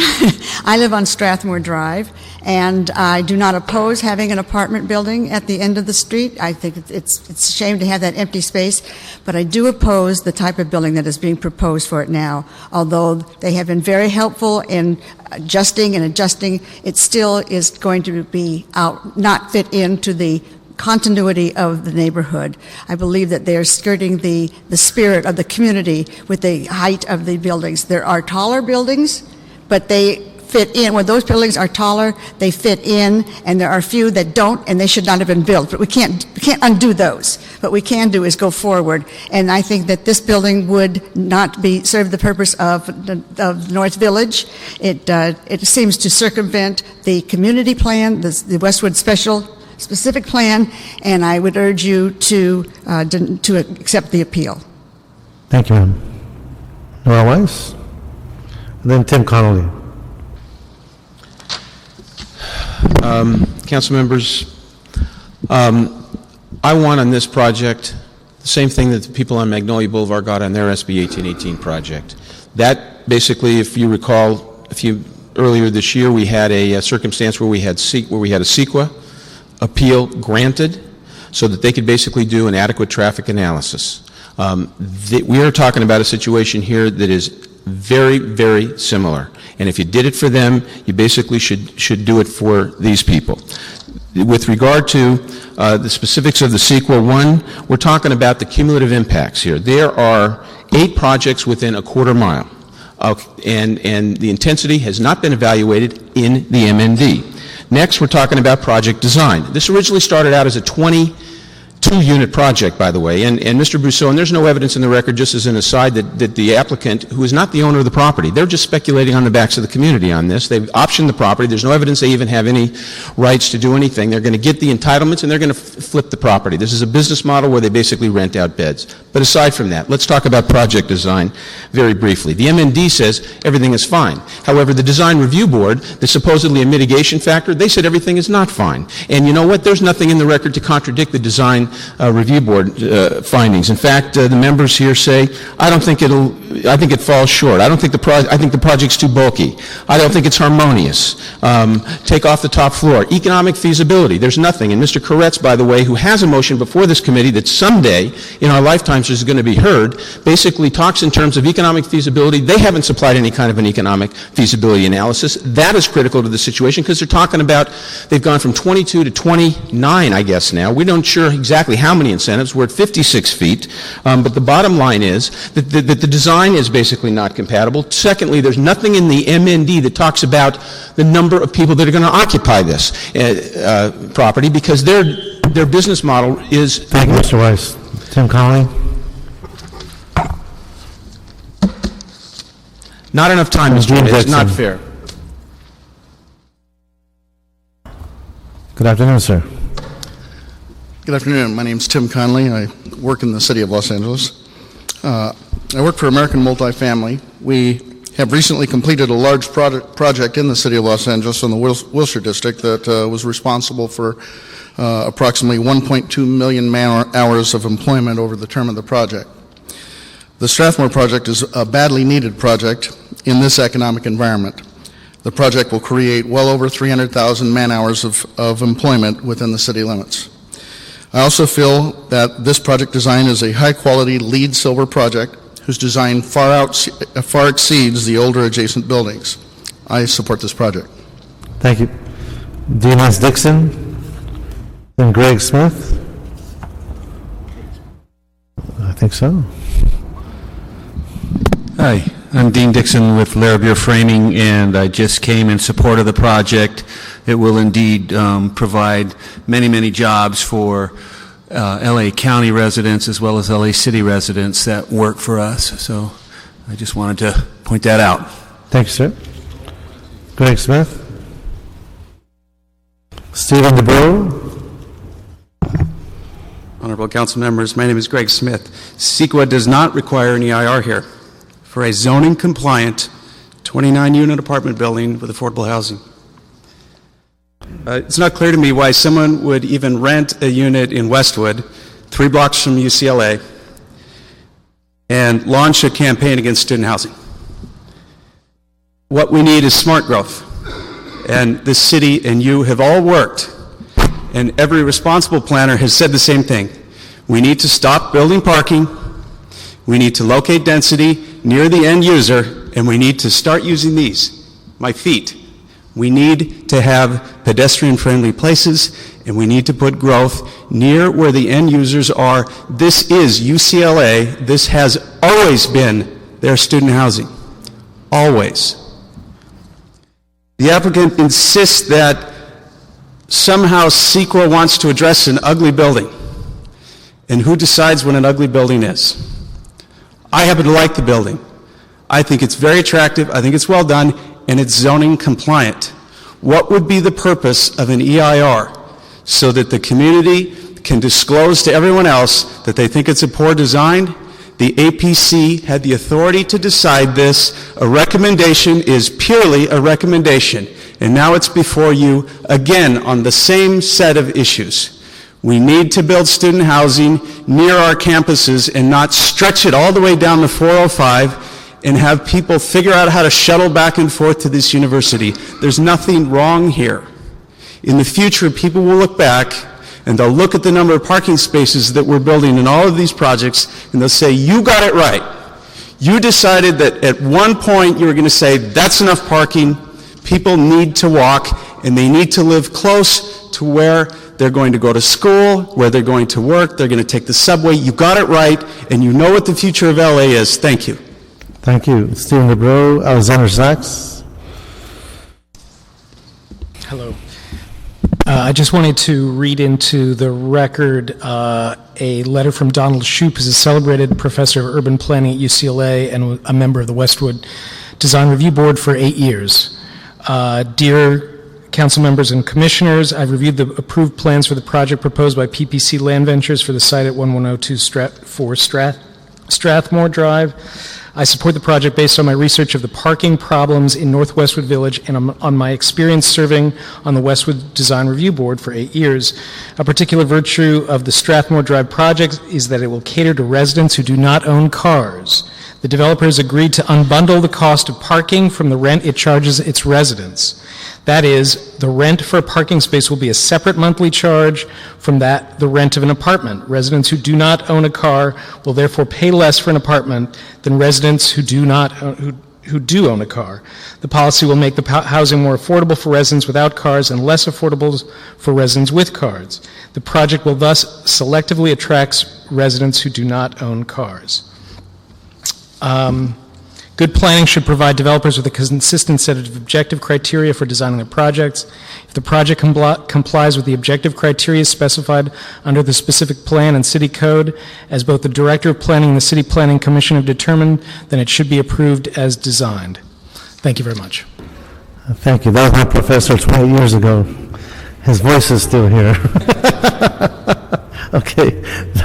Next, please. I'm Alexander Sachs. I'd like to read a letter on behalf of the applicant from Gustav Soderberg.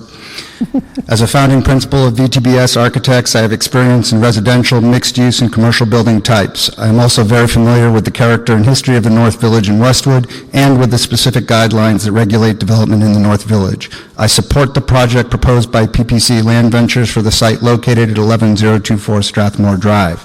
It is my opinion that the proposed design takes into account for architectural character and environmental setting of the area. It is compatible with and exceeds the prevailing architectural design quality of the area without exceeding the prevailing massing or height in the area.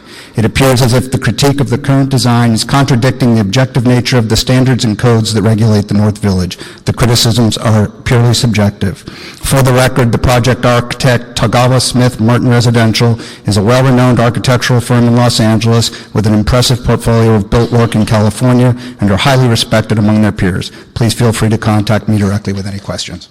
Thank you. Carly Brousseau. Brian Peterson.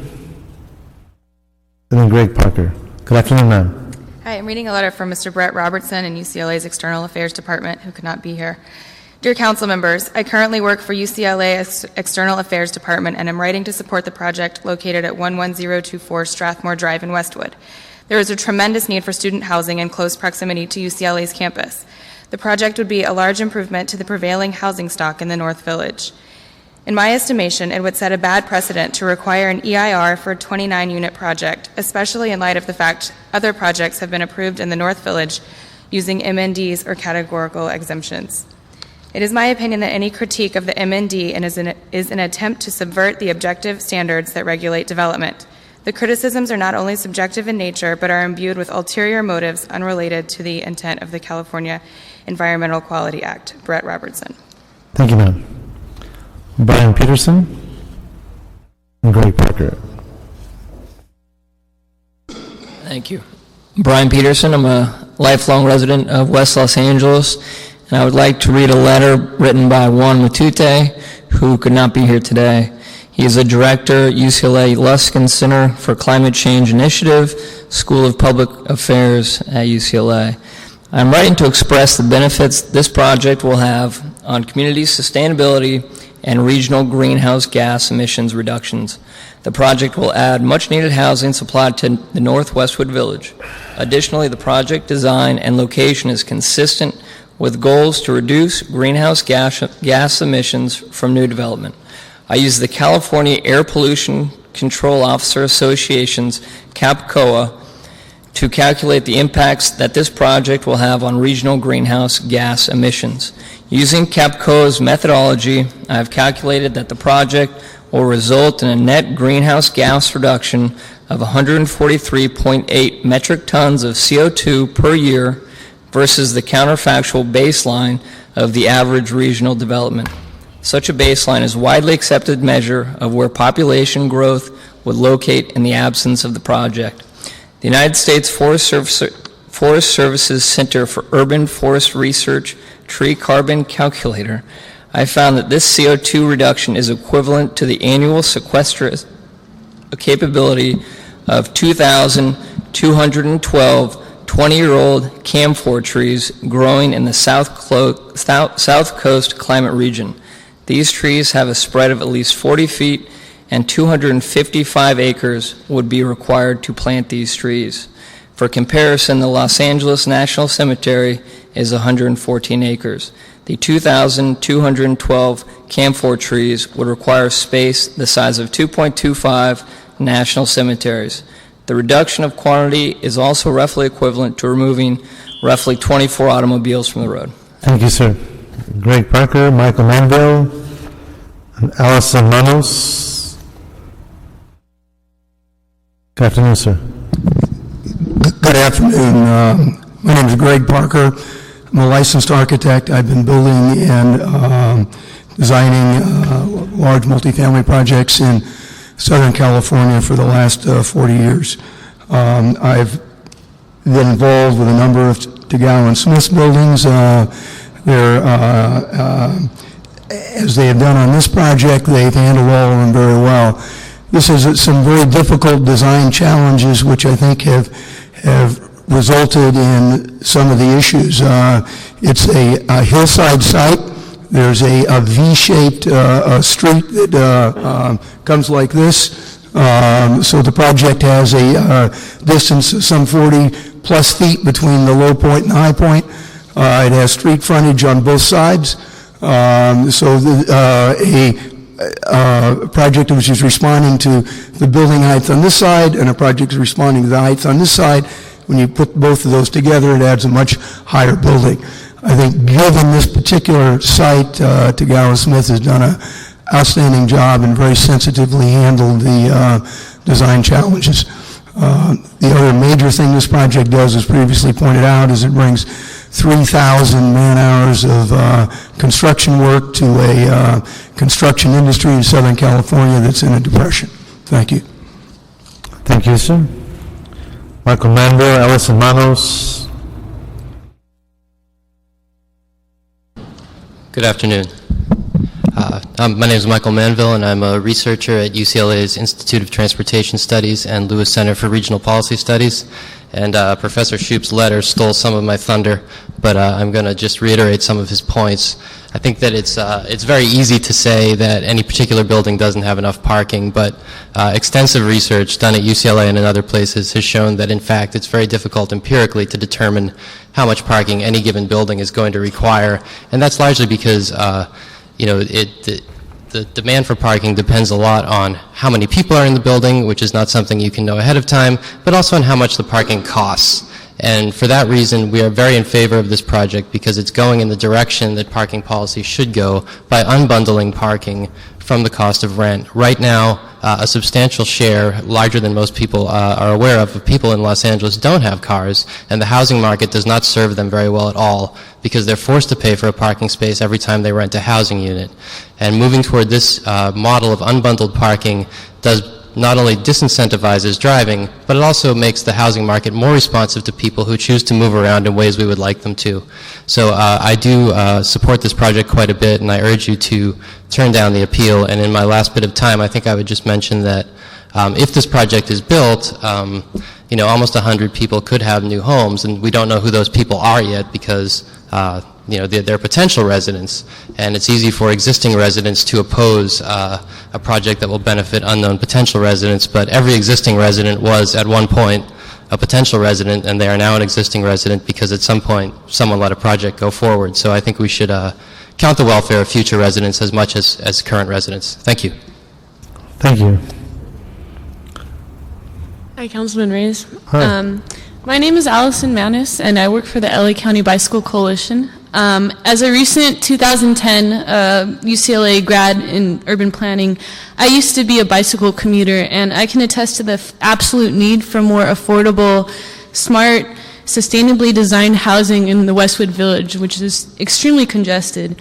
The residents that are in opposition to this project are not taking into account the fact that more affordable housing is being created, which can enable more low-income students to be able to live close to campus. The other thing that we support, which hasn't been mentioned yet, is that the developer, Phoenix Property Company, has really reached out to the cycling community and asked for our suggestions on how to make the development more bicycling friendly, and including enclosed bicycle parking and decoupling the parking from the rent. And so we, again, want to support these kinds of developments, and I think this is the kind of thing that the Plum Committee has supported in the past. So I want to suggest that you reject the appeal and uphold the development because the MND is well-founded since people don't need to drive to live at this development. Thank you. Thank you. And thank you for your hard work with the Bicycle Coalition. I do have a card from Ms. Cohen, but there's a note here that you would only want to speak if we have questions regarding traffic, so I'll respect that. So thank you, Ms. Cohen. Colleagues, I believe we have Christopher Coons, and wasn't sure he wanted to speak or not, so I wanted to err on the side of caution here. Sure. Good afternoon, Chairman Reyes and members of the committee. This is a really hard case for Councilman Koretz and for our office. This is not a popular project. This is a project that we've had a lot of issues with over time. What's in front of you isn't the project. It's an environmental document for a project that's been reduced and a story was lopped off of it and units were removed. And I mean, all I can say to you is we wish the density bonus ordinance operated differently. We wish that it didn't override parking requirements. We wish that the specific plan could be updated, but none of those things are in front of you. The only question in front of this committee is whether the MND is adequate.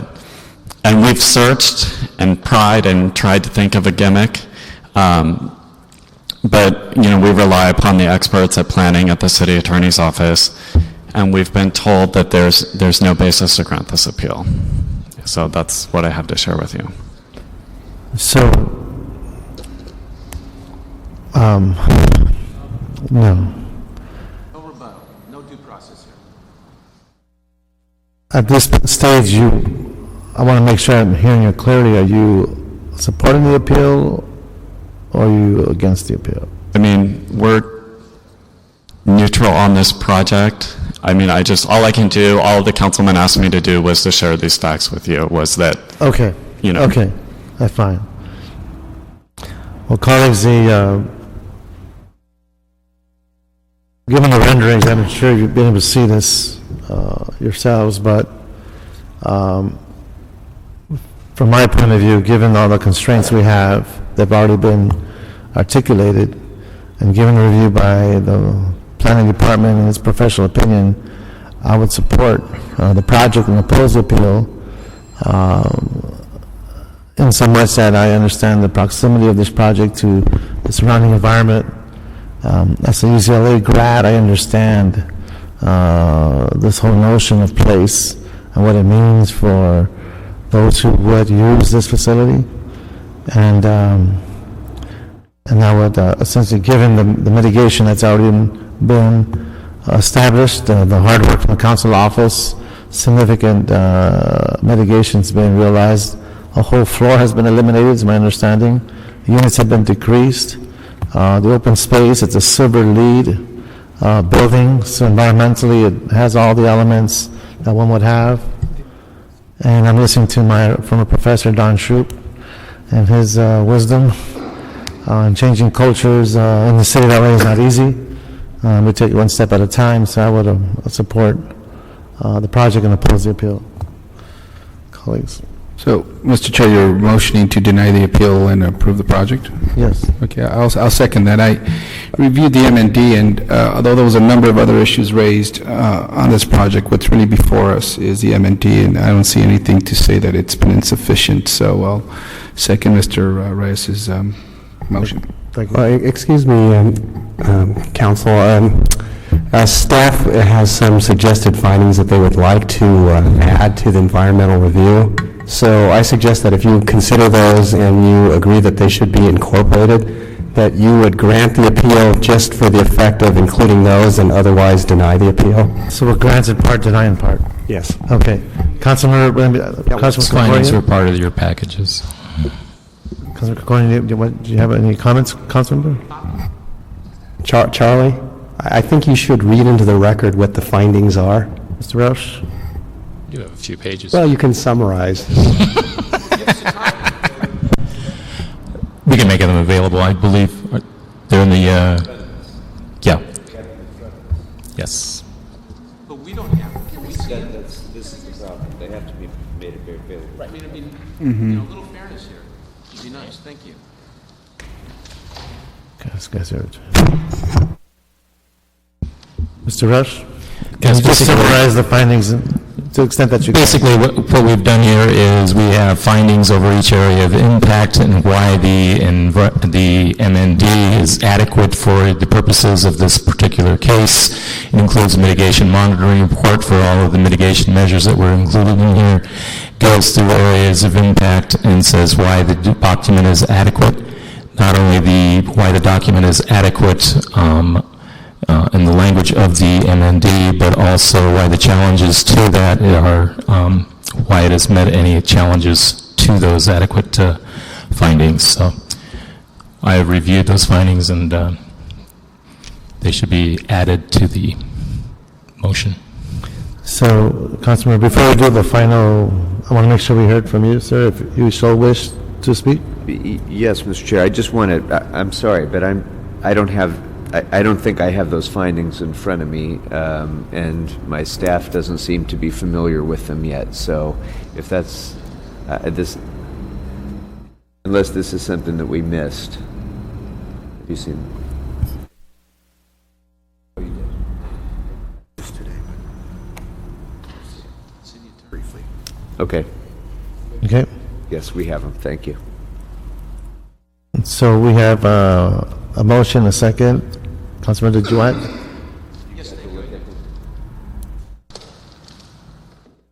You're fine. So your vote is yes? Aye. Okay. That's unanimous. That will be the action of this committee. It'll be to deny the appeal and grant in part with the conditions and findings as described by the planning staff. Thank you very much. All right, Roberto, what's next? Public comment? We're here for public comment. Excuse me, Can we Council. check the cards? We have Mr. Weiss on an item that's not on this agenda. On an item that's not on this agenda, general protocol and due process of the City Council. I think that what we're talking about going forward is to give the public a fair shake.